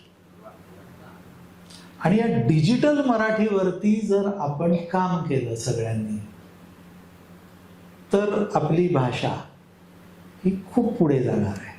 म्हणून आजच्या भाषणाचा जो विषय ठेवला आहे, आजच्या भाषणाचा विषय मराठी भाषेचा इतिहास हा विषय नाही आहे. तो असता तर मी 3 तास अस्खलित बोललो असतो, तुम्हाला अनेक उदाहरणं सांगितली असते, पण तो विषय नाही आहे. तो विषय आहे दिशा आणि भवितव्य. तर आपण आता भवितव्याबद्दल बोलतोय, दिशेबद्दल बोलतोय. मग डिजिटल मराठी ही कशी बळकट करायची, कशी समृद्ध करायची, त्यात तुम्ही आम्ही काय करू शकतो? म्हणजे वाशिममध्ये या व्याख्यानमालेला आवर्जून उपस्थित राहिलेला हा जो एक 100-150 जणांचा मॉब असेल, आपल्यातला प्रत्येक जण डिजिटल मराठीसाठी काय करू शकतो याचं उत्तर आहे. आणि तेच मला तुम्हाला सांगायचं. थोडी बॅकग्राऊंड सांगतो ही काय भानगड आहे. भाषा डिजिटल असते म्हणजे काय असतं. आणि मग मी जो बोली भाषांचा उल्लेख केला ते पण मी याला जोडणार आहे. बोली भाषांचं कौतुक उगीच नाही केलेलं, त्याचा भवितव्याशी संबंध आहे, तो मी सांगते. भाषा डिजिटल असते म्हणजे वेगवेगळ्या ॲप्समध्ये, म्हणजे त्याला आपल्याला माहिती आहे ChatGPT आपण वापरतो त्यात मराठी आलंय, जेमिनायमध्ये आहे, किंवा केंद्र सरकारचं भाषिणी ॲप आहे त्याच्यामध्ये आता भाषिणीमध्ये तर 57 भाषा आल्या. तर त्या ॲपमध्ये त्या भाषेचा शब्दसंग्रह असतो, फीड केलेला असतो. काही शब्दसंग्रह, सगळा शक्य नाही ना, काही शब्दसंग्रह फीड केलेला असतो. आणि त्या शब्दसंग्रहाच्या अनुषंगाने त्या भाषेतलं ट्रान्सलेशन समोर येतं. आता या ट्रान्सलेशनचे 4 प्रकार आहेत बरं का. पहिला म्हणजे टेक्स्ट टू टेक्स्ट, म्हणजे तुम्ही कोणत्याही भाषेमध्ये जर टेक्स्ट लिहिलं तर ते तुम्हाला पाहिजे त्या भाषेमध्ये ट्रान्सलेट होतं. मराठीमध्ये इंग्रजीमध्ये टेक्स्ट लिहिलं 4 ओळी, ते मराठीमध्ये ट्रान्सलेट. दुसरं आहे टेक्स्ट टू स्पीच, म्हणजे तुम्ही लिहिलं तो बोलून दाखवेल मराठी. तुम्ही इंग्रजी 4 ओळी लिहिल्या की त्याचं मराठी ट्रान्सलेशन तो बोलून दाखवेल. तिसरा प्रकार आहे स्पीच टू स्पीच, म्हणजे तुम्ही इंग्रजीतनं बोललात तो मराठीतनं बोलेल ट्रान्सलेटेड वरच्या. म्हणजे टेक्स्ट टू टेक्स्ट झालं, टेक्स्ट टू स्पीच झालं, स्पीच टू स्पीच झालं, राहिलं कोणतं? Speech to text. तुम्ही बोलणार ते येणार. आता हे एका भाषेचं दुसऱ्या भाषेत, असं भाषिणी ॲपने 57 भाषांचं केलेलं आहे. 57 भाषा कोणत्या? 22 आपल्या राज्यभाषा भारतातल्या, 35 परकीय भाषा, त्याच्यामध्ये जॅपनीज, कोरियन, स्पॅनिश, पोर्तुगीज, अशा 35 भाषा, आणि एक महाराष्ट्रातली मराठीची आदिवासी बोली भाषा जिचं नाव आहे भिली. ही भिली भाषा नंदुरबारमध्ये बोलली जाते आदिवासींमध्ये. ही भिली भाषा, ही 57वी भाषा, ही भाषिणीत आहे. आता आपलं म्हणणं असं आहे की मराठी आहे त्याच्यात, म्हणजे मराठी प्रमाण भाषा आहे, भिली ही बोली भाषा आहे. तर आपल्याला 2 गोष्टी कराव्या लागतील. एक म्हणजे प्रमाण भाषेतलं ट्रान्सलेशन अधिकाधिक योग्य, अचूक असं होण्यासाठी प्रयत्न करावे लागतील. आणि बोली भाषा आपल्या ज्या 200 आहेत त्यातली एकच आलेली आहे. बाकीच्या 199 बोली भाषा त्याचा शब्दसंग्रह त्याच्यात टाकावा लागेल. कोण टाकणार आहे? आपण. कारण सगळे जे ॲप्स आहेत, या ज्या सगळ्या कंपन्या आहेत, यांचं काम हे क्राऊड सोर्सिंगवरती चालतं. म्हणजे तुम्ही जेवढा जास्त वापर कराल, जास्त शब्द टाकाल, तो शब्द त्यांच्या रिपॉझिटरीमध्ये ॲड होत जातो. आता यामध्ये आम्ही केलेला पराक्रम सांगतो. आता आम्ही तरी कुणाला सांगू आमचा पराक्रम? मराठी भाषा विभागाने काय केलं माहिती आहे? या ज्या सगळ्या भाषा होत्या ना, या भाषांनी, भाषिणी ॲपने काय केलं होतं की सगळ्या भाषांचे ॲव्हरेज 40-40 हजार शब्द, किती? 40-40 हजार शब्द त्यांच्या ॲपमध्ये इनबिल्ट करून घेतले. त्यामुळे त्या 40,000 शब्दांवरती ट्रान्सलेशन होतं मराठीचं. आम्ही काय केलं? आमच्या भाषा संचालनालयाकडे परिभाषा कोश आहे. किती परिभाषा कोश आहेत? 29 विषयावरचे परिभाषा कोश. म्हणजे वाणिज्य या विषयावरचं आहे, शेती या विषयावरचं आहे, तुम्ही नाव घ्या, त्याचा आहे आमच्याकडे. या 29 परिभाषा कोशांमध्ये एकूण 3 लाख शब्द आहेत. आम्ही ते 3 लाख शब्द उचलले आणि भाषिणीला पाहिजे त्या फॉर्मॅटमध्ये, भाषिणीमध्ये काय झालं? आपला शब्दसंग्रह झाला 3,40,000 आणि बाकीच्या भाषांचा. आमच्या भाषेची क्वालिटी वाढली ना. हे आम्ही भाषिणीचं केलं. बाकीच्यांच्या बाबतीत हे कोण करणार? आपण सगळे. त्यामुळे आज रात्री, उद्या रात्री बसून तुम्ही जे अनवट शब्द लहानपणी ऐकलेले आणि आता वापरत नाही तसं तुम्हाला वाटतंय, हे तुम्ही टाईप तर करा तुमच्या मोबाईलवर. ते त्यांच्या रिपॉझिटरीमध्ये जातील. त्याने भाषा श्रीमंत होणार आहे. डिजिटल मराठी त्याने श्रीमंत होणार आहे. ते करूयात. मग मला असं वाटतं की अभिजात भाषेचं जे हे नवीन रूप आपण म्हणतोय डिजिटल मराठी, हे जेव्हा अचूक, बळकट आणि जास्तीत जास्त शब्दाने युक्त असं होईल, तेव्हा आमची डिजिटल मराठी पुढे जाईल जगात. कारण आपण मोठी भाषा आहोतच. मराठी भाषा ही जगातली एक मोठी भाषा आहे. मोठी म्हणजे किती? पहिल्या 10 मध्ये येते. जगात 6,500 भाषा आहेत. या 6,500 मधल्या पहिल्या 10 मध्ये मराठी भाषा. का पहिल्या 10 मध्ये? तेवढी पॉप्युलेशनच आहे आमची. आमची पॉप्युलेशन आहे. आपले हे 15 कोटी आहेत ना, म्हणजे महाराष्ट्राशिवाय बाहेरचे मराठी भाषिक तर 15 कोटीवाली भाषा आहे ही 10व्या क्रमांकाची आहे. म्हणजे बाकी काही नाही, तर या ज्या कंपन्या आहेत ना, म्हणजे भाषेचा ऑनलाईन बिझनेस करणाऱ्या कंपन्या, यांच्यासाठी हे मार्केट आहे. आमचं म्हणणं असं की आम्ही जर मार्केट आहोत तर आम्ही म्हणतो तसं द्या करून. डिजिटल मराठीसाठी हा आग्रह आपण जर धरला, पुढच्या वर्षभरात चित्रपाट आहे. त्यामुळे पहिली गोष्ट, आपण सर्वांनी हा शब्दसंग्रह वाढवला पाहिजे. आणखी एक मुद्दा आहे, त्याचा फक्त उल्लेख करतो, टोन्स. महाराष्ट्र मोठा आहे, प्रत्येक भागातलं बोलणं वेगळं आहे. वाशिमचा हेल वेगळा आहे बोलणं, नागपुरी वेगळा आहे, जळगावातला वेगळा आहे. आता स्पीच टू स्पीचला तो कळला पाहिजे ना. अरे मग त्या टोनमध्ये बोला ना, त्या टोनमध्ये बोला, ते रेकॉर्ड करा, वाटलं तर ते यूट्यूबवर ठेवा. आम्ही यूट्यूबमध्ये असं जे येईल ना, ते सगळं एकत्र करून देऊ ना. जाऊ द्या वेगळे वेगळे टोन्स, त्याने भाषा श्रीमंत होणार आहे. दुसरा पॉईंट, अशा अनेक गोष्टी आपल्याला करता, फक्त या अँगलने विचार व्हायला पाहिजे. आता पुढचा आणि अवघड टप्पा जो आहे तो बोली भाषेचा. माझं म्हणणं असं आहे की हे फक्त प्रमाण मराठी भाषेसाठी नाही करायचं.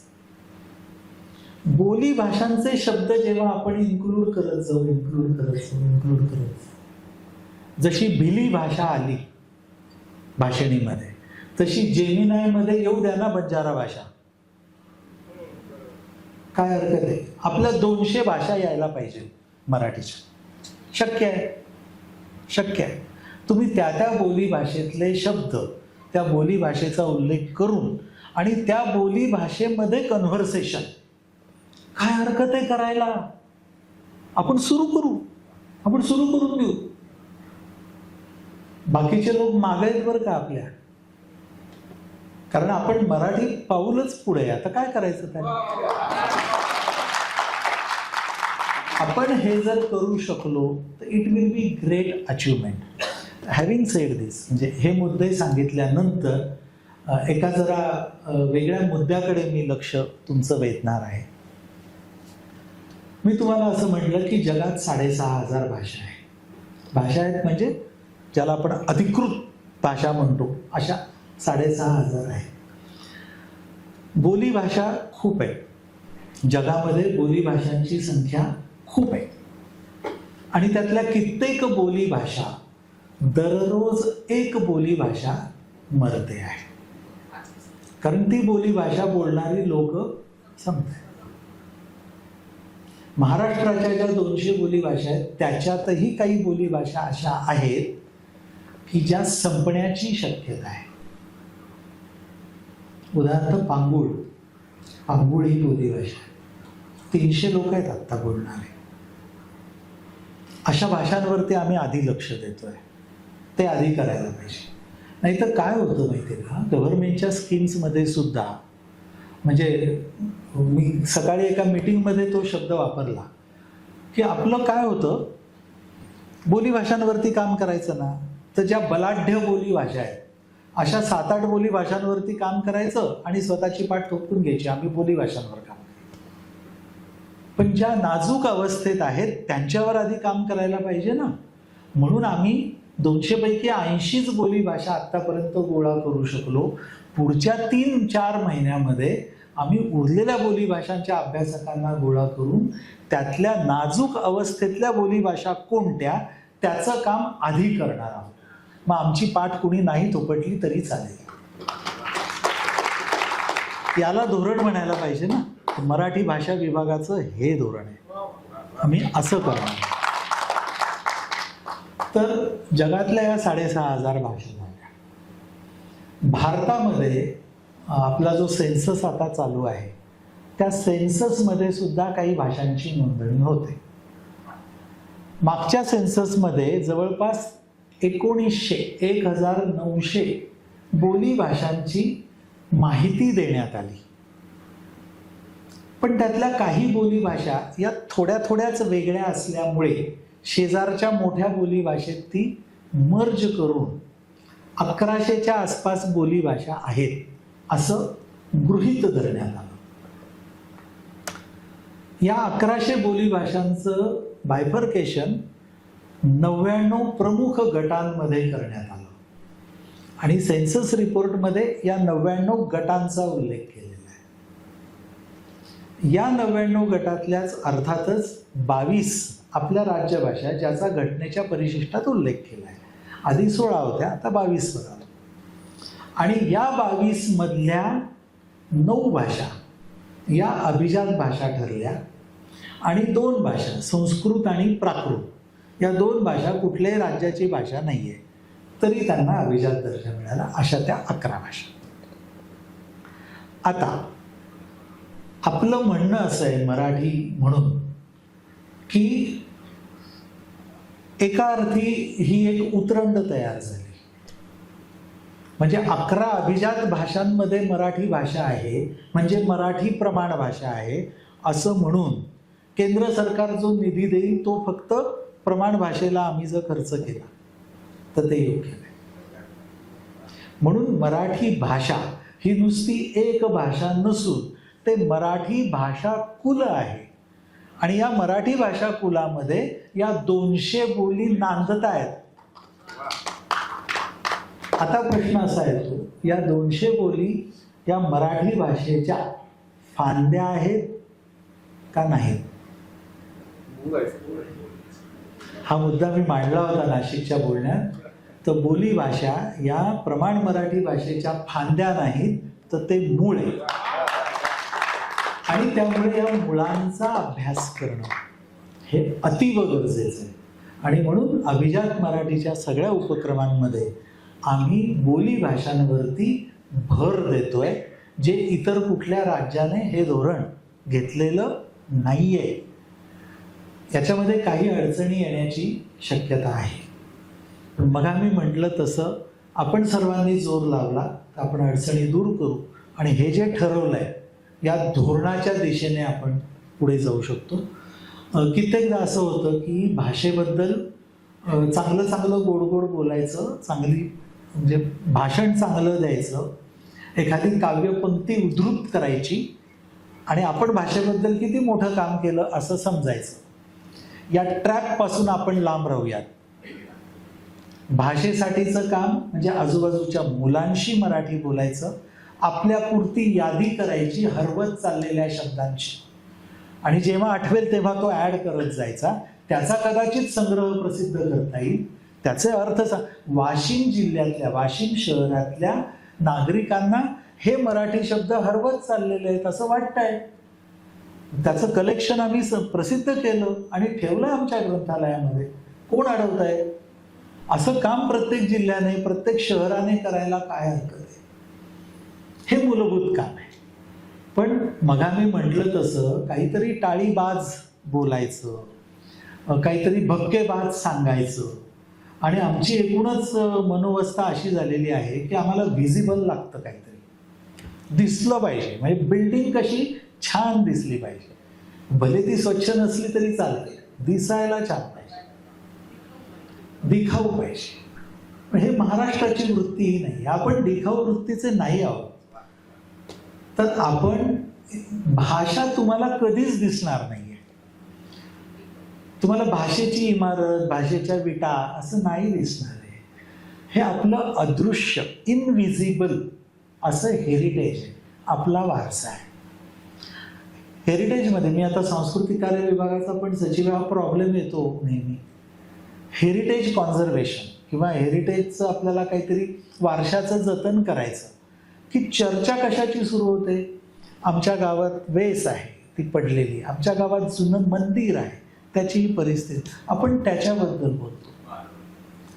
ग्रंथांबद्दल बोलायला पाहिजे.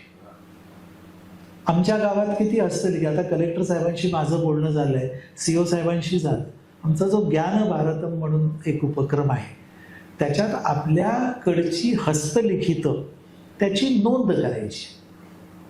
त्या हस्तलिखिताचं नाव, त्याची भाषा, ते कोणत्या वर्षाचं याचं माहिती असेल तर ते, त्याच्या एखाद्या पानाचा फोटो एवढं त्या ॲपवरती जर अपलोड केलं तर त्याची नोंद होते.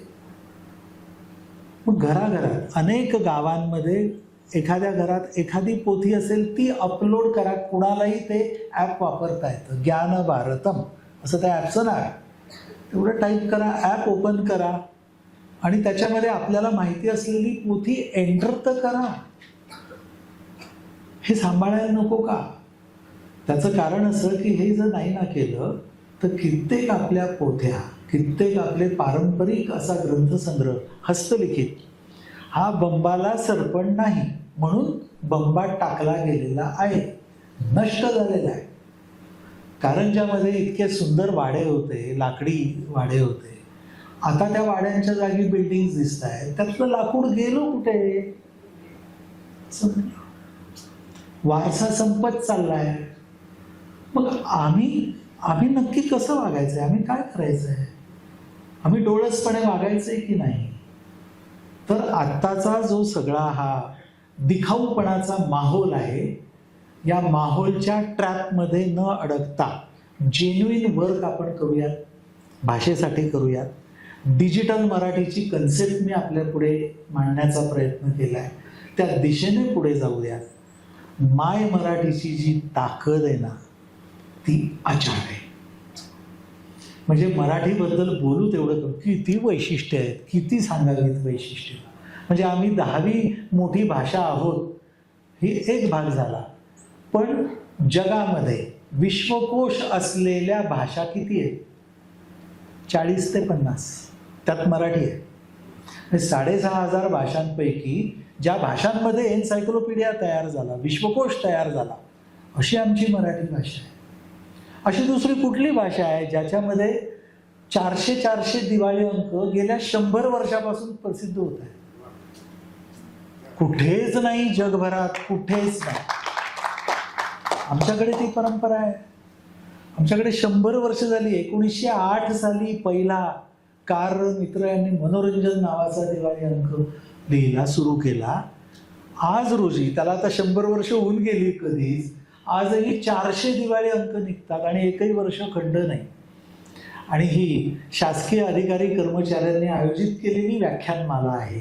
त्यामुळे मोकळेपणानं सांगायला हरकत नाही की ही जी 100-125 वर्षाची दिवाळी अंकांची परंपरा आहे, या परंपरेमध्ये आत्तापर्यंत कधीही शासनाने त्यांना काहीही मदत दिलेली नाही.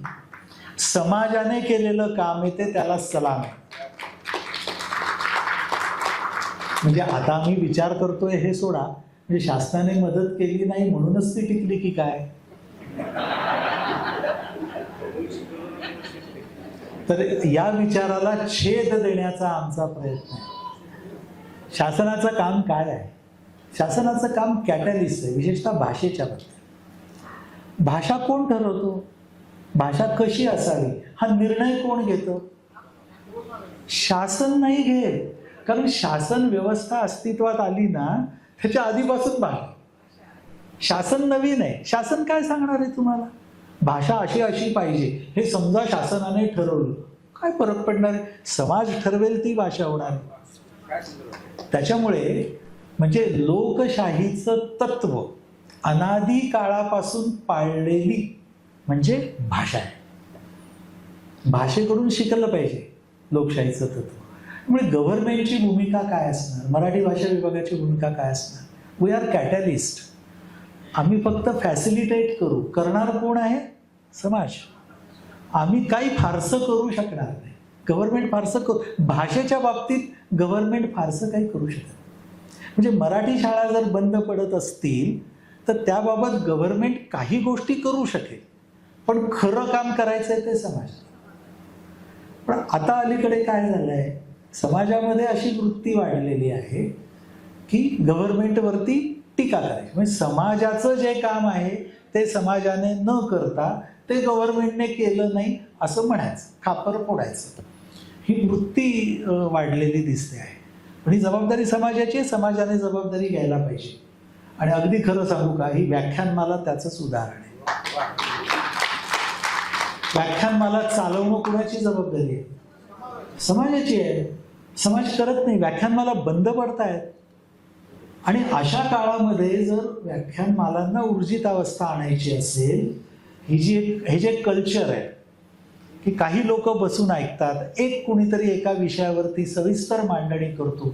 अटेन्शन स्पॅन कमी झाल्याच्या आजच्या काळात हे जे ज्ञानग्रहणाचं साधन आहे, हे साधन पुनरुज्जीवित करायचं असेल आणि समाज करत नसेल तर कोण करेल?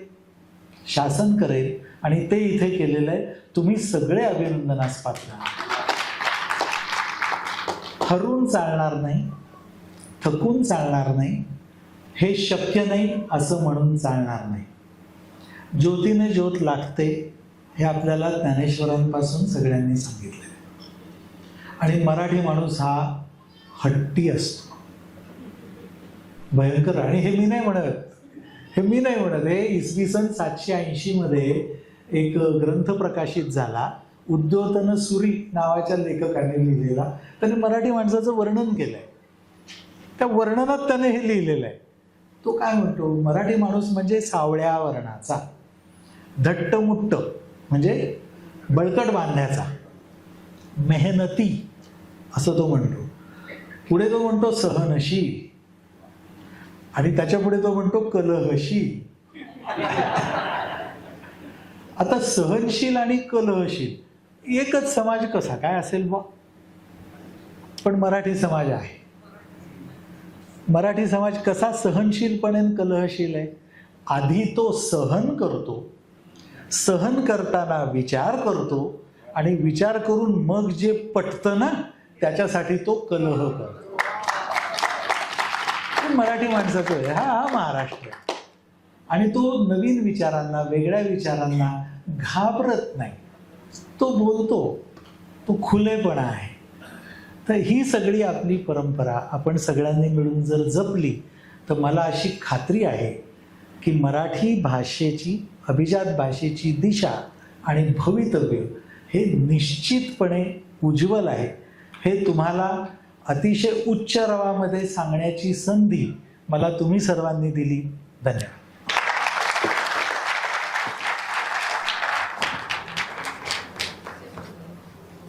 खूप खूप धन्यवाद सर. कितीतरी दिवसानंतर एक चांगलं व्याख्यान ऐकण्याची संधी मिळाली. मराठी भाषेबद्दल, बोलीबद्दल जे आत्मीयता साहेब आपण दाखवली, मला वाटतं की यापूर्वी आम्हाला ऐकण्यासाठी असं काही मिळालं. याचीच गरज होती. बोली बोलणारा हा कोणीतरी मागासलेला असतो, बोली बोलणारा हा कोणीतरी तुच्छ असतो, असे अनेकदा अनुभव आम्हाला आलेले आहेत. महाविद्यालयामध्ये मी एकदा आमच्या ऑफिसमध्ये बसलेला असताना एक विद्यार्थी आला आणि त्या विद्यार्थ्याला त्या परीक्षा फॉर्मवर सही पाहिजे होती. तो विद्यार्थी त्याच्यावर फोटो लावलेला असतो. तो फॉर्म बघितला आणि त्यांना म्हटलं काय हा फोटो तुझा नाहीये? सर हा मित्राचा आहे. मित्र कुठे गेला? सर मित्राची फुई लागली. माझ्या बाजूला बसलेला प्राध्यापक एवढा भडकला त्याच्यावर, तुला अक्कल आहे का म्हणे? महाविद्यालयामध्ये प्रमाण भाषेत बोलायला पाहिजे. हजारो ठिकाणी बोली बोलणाऱ्या लोकांचा अपमान झालेला आहे. आणि साहेब, तुम्ही बोलीबद्दल जी काही आत्मीयता दाखवली, मला वाटते की एवढी आत्मीयता महाराष्ट्रातल्या कोणत्याही या लेवलवरच्या अधिकाऱ्यांनी दाखवली नाही. त्याबद्दल साहेब या सभागृहाच्या वतीनं मी तुमचा मनापासून या ठिकाणी आभार मानतो. आणि नक्कीच तुम्ही जी काही बोलीच्या बद्दल या ठिकाणी आत्मीयता दाखवलेली आहे, आम्ही त्यामध्ये सामील होऊ आणि या बोलीला वाढवण्याचा प्रयत्न करू. मी प्लस या सभागृहाच्या वतीनं आपला आभार मानतो. खूप बोलण्यासारखं आहे, पण सगळे मोठमोठे अधिकारी बसलेले असताना मी काही बोलू शकत नाही. आणि या कार्यक्रमाचं रितसर आभार मानण्यासाठी शिक्षण अधिकारी नाही असं करू आपण. नाही प्रश्नोत्तर आपण नाही एक मिनिट आपण प्रश्नोत्तरांचं असं करू. कार्यक्रम संपवू. मी इथे उपलब्ध आहे. आपण वैयक्तिकरित्या मला भेटून प्रश्न विचारू. इन्फॉर्म कार्यक्रम आपण पहिले रितसर संपवून टाकू आणि त्यानंतर साहेबांच्या म्हणण्यानुसार आपल्याला प्रश्न उत्तर घ्यायचे आहेत. परत मी काल सभागृहामध्ये मी होतो. समस्या मांडायची नाही. साहेबांनी काय सांगितलं? उत्तर सांगा. आपण समस्या सांगायच्याच नाहीत, आपण काय करू शकतो हे सांगा. म्हणजे साहेब आपल्यासोबत राहतील एवढी विनंती करतो. आणि या कार्यक्रमाच्या रितसर आभारासाठी शिक्षण अधिकारी सन्माननीय संजय ससाणे साहेबांना विनंती करतो की सर आपण या ठिकाणी आभार व्यक्त करावा.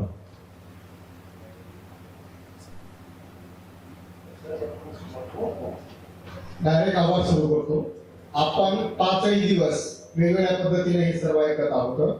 त्या प्रत्येक दिवशी पहिल्या दिवशी श्री डॉक्टर तेजस गर्गे सर यांनी आपल्याला गड किल्ल्यांवर घेऊन गेले, त्याबद्दल त्यांचे आभार. दुसऱ्या पुष्पामध्ये प्राध्यापक इंद्रजित भालेराव सर यांनी आपल्याला कृषी आणि संस्कृती हे दोन्ही एकाच वेळेला कसे सुरू झाले आणि एकाच वेळेला कसा विकास होत गेला याबद्दल सविस्तर माहिती दिली. त्यानंतर आपलेच बाबाराव मुसळे सर यांनी वाशिम जिल्ह्याचं वाङ्मयीन योगदान याबद्दल सविस्तर माहिती दिली. त्याचबरोबर कवी प्रशांत मोरे सर यांनी छानपैकी कवितांचं मनोरंजन आणि इतरही भावना ज्यामध्ये जवळजवळ सभागृहामधला प्रत्येक व्यक्ती डोळ्यातून अश्रू रोखू शकलं नव्हतं ही त्यांनी परिस्थिती तयार केलेली होती.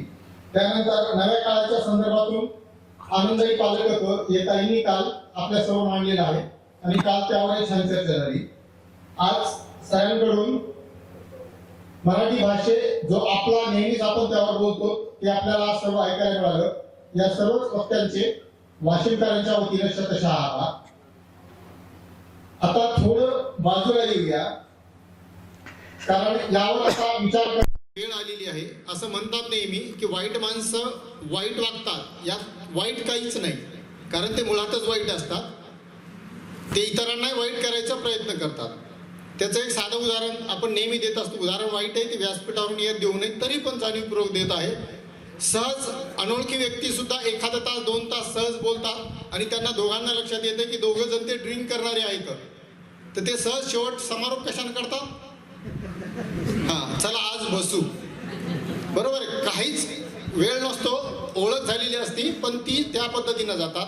ते घेण्यासाठी एखादा भाषेवर, आज भाषेचा तास आहे म्हणून आपला महाराष्ट्रीयन जर तेलंगणामध्ये गेला तर तो इतर बोलण्यासाठी गडबडतो, परंतु दारू पिण्यासाठी त्याची काही गडबड होते का? बिलकुल होत नाही, ते सहज घडते. जर ते तिथं सहज घडत असेल तर चांगल्या माणसांची, या सगळ्या चांगल्या माणसांची सुद्धा एक जबाबदारी आहे की आपण तर चांगलं वागलंच पाहिजे, पण या समाजाला चांगलं करण्यासाठी चांगलं काहीतरी केलं पाहिजे. हे जर आपण करू नाही शकलो, याचं मी साधं उदाहरण माझ्या भाषेत देतो. शिक्षणाच्या आपल्याकडे खूप चांगले शिक्षक वर्गावर खूप चांगलं काम करतात, परंतु त्यांना जर CRG सदस्य व्हा म्हटलं आणि शिक्षण परिषदेला या म्हटलं तर तयार होतात का? ते बिलकुल तयार होत नाही. सर हा नेहमीच अनुभव आहे. वर्गावर खूप सुंदर काम असते, परंतु इकडे येऊन त्याचं नेतृत्व करा म्हटलं की ते लोक नको म्हणतात. माझी विनंती या सभागृहाला हीच असेल की आपण सगळी माणसं एकत्र आलेलो. सर जसं बोलले, इथं समस्यावर चर्चा नाहीये, इथं उपायांवर चर्चा आहे. म्हणजे इथं जी लोक आहेत या प्रत्येकाकडे एक मजबूत उपाय उपलब्ध आहे या समाजाला पुढे नेण्यासाठी. म्हणून आपल्या सर्वांची जबाबदारी आहे की हे जे सुरू झालेले, सुरू करणं अवघड नव्हतं. जसं आतापर्यंत 5 दिवस आपण ऐकत आलेलो आहे, हे किती सहज सुरू झालेले. सरांनी सहज सूचना दिली, सरांनी सहज मांडलं आणि सगळ्यांनी ते उचलून धरलं आणि त्या पद्धतीनं काम सुरू झालेले. हे सुरू करणं अवघड नव्हतं, याला चालवणं खूप अवघड आहे. आणि ते सर्व तुम्हाला आम्हाला आणि हो मला सुद्धा, फक्त तुम्हाला आम्हाला नाही तर मला सुद्धा, ही माझी जबाबदारी आहे. हे काम असंच पुढे चाललं पाहिजे. यासाठी वाचनालयामध्ये वेगळ्या पद्धतीनं चर्चा झाल्या, त्याला आपण पुढे नेणार आहोत. असं नेहमी म्हटलं जाते. एक बातमी पण होती की पुस्तकांचा एक ट्रक कोसळला. काय होती पुढे बातमी? एकही पुस्तक चोरीला गेलं नाही, एकही पुस्तक नेलं नाही. आणि त्याच वेळेला पॅरलल एक बातमी होती की दारूचाही ट्रक पडला, पण काही शिल्लक नव्हतं सर सामान त्यामध्ये. ही काय अवस्था आहे, कोणत्या दिशेला चाललो होतो आपण? तर हे सर्व बदलायसाठी पुस्तकाची चोरी व्हायला पाहिजे. मी माझ्या कार्यालयात नेहमी म्हणतो, माझ्याकडं कार्यालयामध्ये 5-25 पुस्तकं नेहमी असतात सर, टेबलवर ठेवली. मी माझ्या सर्व कर्मचाऱ्यांना सांगितलेले, कोणी पुस्तक नेत असेल तर त्याला हटकायचं नाही, आणि तुमच्यापैकी कोणीही नेत असेल तर त्याचं स्वागतच आहे. ते पुन्हा वापस नाही आणून दिलं तरी चालेल. या पद्धतीनं ती रचना आहे. त्यामुळं सर्वांना विनंती, हे तुमचं माझं सर्वांचं काम आहे, ते आपल्याला करावं लागणार आहे. आता इतर आभारांकडे वळूया. प्रथमतः टीम पासून सुरुवात करतो. ज्या टीमला कोच सरांसारखा लाभलेला आहे, ज्या टीमला कोचच सरांसारखा लाभलेला आहे, त्या टीमचं काम जबरदस्त होणार आहे. ज्या टीमचा कॅप्टन माननीय जिल्हाधिकारी महोदयांसारखा असेल, ज्या टीमचा उपकप्तान माननीय उपमुख्य कार्यकारी महोदयांसारखा असेल, आणि ज्या टीममध्ये एवढे सगळे ताकदीचे माणसं असतील, त्यामध्ये रोज कदाचित मॅन ऑफ द मॅच वेगवेगळे लोक राहिलेत. कधी आपले कृषी अधिकारी राहिलेत, कधी तहसीलदार महोदय राहिलेत, कधी आरोग्य अधिकारी राहिलेत, ठोंबरे सरांचा सहभाग रोजच त्यामध्ये छान पद्धतीने राहिला, SDM मॅडमचा सहभाग रोजच त्यामध्ये छान पद्धतीने राहिला. असं टीम बिल्ड होत गेली. पण या टीमला एक मॅन ऑफ दी सिरीज पण मिळाला होता आणि ते नाव आहे विठ्ठल भुसारे. त्यामुळे या टीमनं प्रचंड मोठं काम केलेलं आहे. त्यामुळे या सर्व टीमचे वाशिमकरांच्या वतीनं आभार. पत्रकार बंधू भगिनींनी खूप छान पद्धतीने आपल्याला मदत केलेली. त्याचंच एक प्रतीक आपले 2 पत्रकार आहेत की जे पूर्ण वेळ या ठिकाणी उपस्थित आहेत. हळूहळू असं होत गेलं की आजच्या बैठकीमध्ये असं निदर्शनास आलं की ते आता पत्रकार राहिलेले नाही, ते या टीमचे सुद्धा सदस्य झालेले आहेत. अशा पद्धतीने त्यांनी काम केलं. त्याचबरोबर इतरही पत्रकार ज्यांनी याला कव्हरेज दिलं, या सर्वांचे आभार. आपल्याबद्दल काय बोलावं, श्रोतेगण सर्वांचं असं म्हणणं होतं ज्यावेळेला याची चर्चा सुरू झाली की सर सुरू करताल हो, खर्च पण करताल, पण ऐकवणार कोणाला, टीम शिवाय कोणीच ऐकणार नाही. मग मनात असा बी आमचा विचार आला होता सर की टीमची एवढी मोठी करूया, 200 लोकांची टीम करू म्हणजे आपण. आणि शिक्षण विभागाला 200 लोकांची टीम करणं काहीच अवघड नाही. सीओ सरांना माहिती आहे, माझं त्यांचं नेहमी चालतं आहे की 64% कर्मचारी जिल्हा परिषदेचे एका HOD कडे येतं आणि बाकी 36% 16 HOD आहेत सर. ही आपली अवस्था आहे. म्हणजे मग त्यातले 200 निवडायला काय लागेल आणि खासगीचे तर आणखीनच वेगळे येतं. तर 200 लोकांची टीम करू म्हणजे हे रोजच भरलेलं दिसतं म्हणलं. पण त्यातून हा विचार आला असं जर केलं ते टिकणार नाही. टिकण्यासाठी हे मुरवावं लागणार आहे. टिकण्यासाठी हे मुरवावं लागणार आहे आणि मागचे 5 दिवस हेच काम चालू आहे. आणि यामध्ये आपला सगळ्यांचा सहभाग खूप मोठा आहे. त्यामुळं आपल्या सर्वांना सलाम. नक्कीच आपल्या सर्वांचे खूप खूप खूप आभार. पण परत नम्र विनंती की याला आपल्याला पुढे चालवायचं आहे. बाकी इतरही सर्व घटक, सर्वच अधिकारी कर्मचारी असतील की ज्यांनी इथं प्रत्यक्ष आलेत, अप्रत्यक्ष आलेत, यामध्ये सहभाग नोंदवलेला आहे, ते सर्वच अधिकारी कर्मचारी ज्यांनी हे व्यासपीठ उपलब्ध करून दिलेले, तो विभाग सुद्धा आणि इतर सर्व ज्यांचा प्रत्यक्ष अप्रत्यक्ष सगळ्या पद्धतीने सहभाग नोंदवलेला आहे, यांचे सुद्धा आभार. कारण भुसारे सर तिकडून खुणवत राहायचे. आता भुसारे सर कुठे बसले, कारण ते फिरतच राहायचे. यांना शोध लागायचं की ते कुठे आहेत. असं नेहमी चालायचं सर. हे कॉम्बिनेशन रोजचं झालेलं होतं की भुसारे सर असं करणार, मग त्यांनी पुन्हा वाढवायचं, पुन्हा मध्ये शिट्टी ऐकू यायची. ते आपले डॉक्टर साहेब उठायचे, त्यांना सांगायचे सर शिट्टी यायला लागलेली. असं खूप छान छान घडायला लागलं होतं. म्हणून आपले सुद्धा खूप खूप आभार, सर्व टीमचे आभार. पण परत एकदा अपेक्षा, या व्याख्यानमालेला फक्त व्याख्यानमाला न ठेवता याला आपण जीवनाला जोडूया. आपल्या सर्वांचे पुन्हा एकदा आभार. सरांचे विशेष आभार. सरांनी दिलेली कल्पना वाशिमकरांनी जिवंत केली आणि ती कायम अमर राहणार आहे. या आशेसह, या अपेक्षेसह आणि या शब्दासह, या वाशिमकरांकडून आपल्याला दिलेल्या शब्दासह आभार प्रदर्शन थांबवतो आणि पुढील सूत्र. आता विश्वात्मके देवे येणे वाग्यज्ञ तोषावे, तोषोनी मद द्यावे पसाय दारी, जे फळांची व्यंकटी सानो दया सत्य कीर्ती वाढो, भूता परस्परे जगो मैत्र जीवाचे,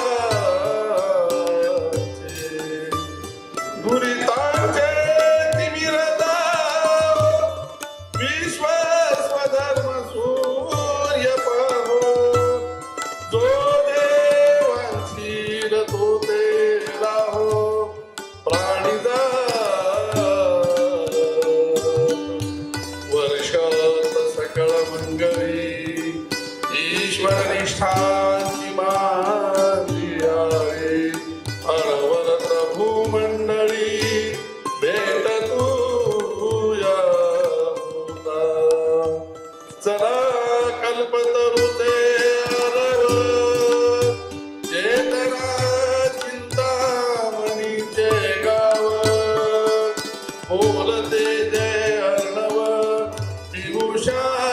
विभूषांचे, चंद्रमेधे अलांछन मार्तंड जेता पहिल, ते सर्वाही सदा सज्जन सोय रे हो तू, किंबहुना सर्व सुखी पूर्ण हो निती लो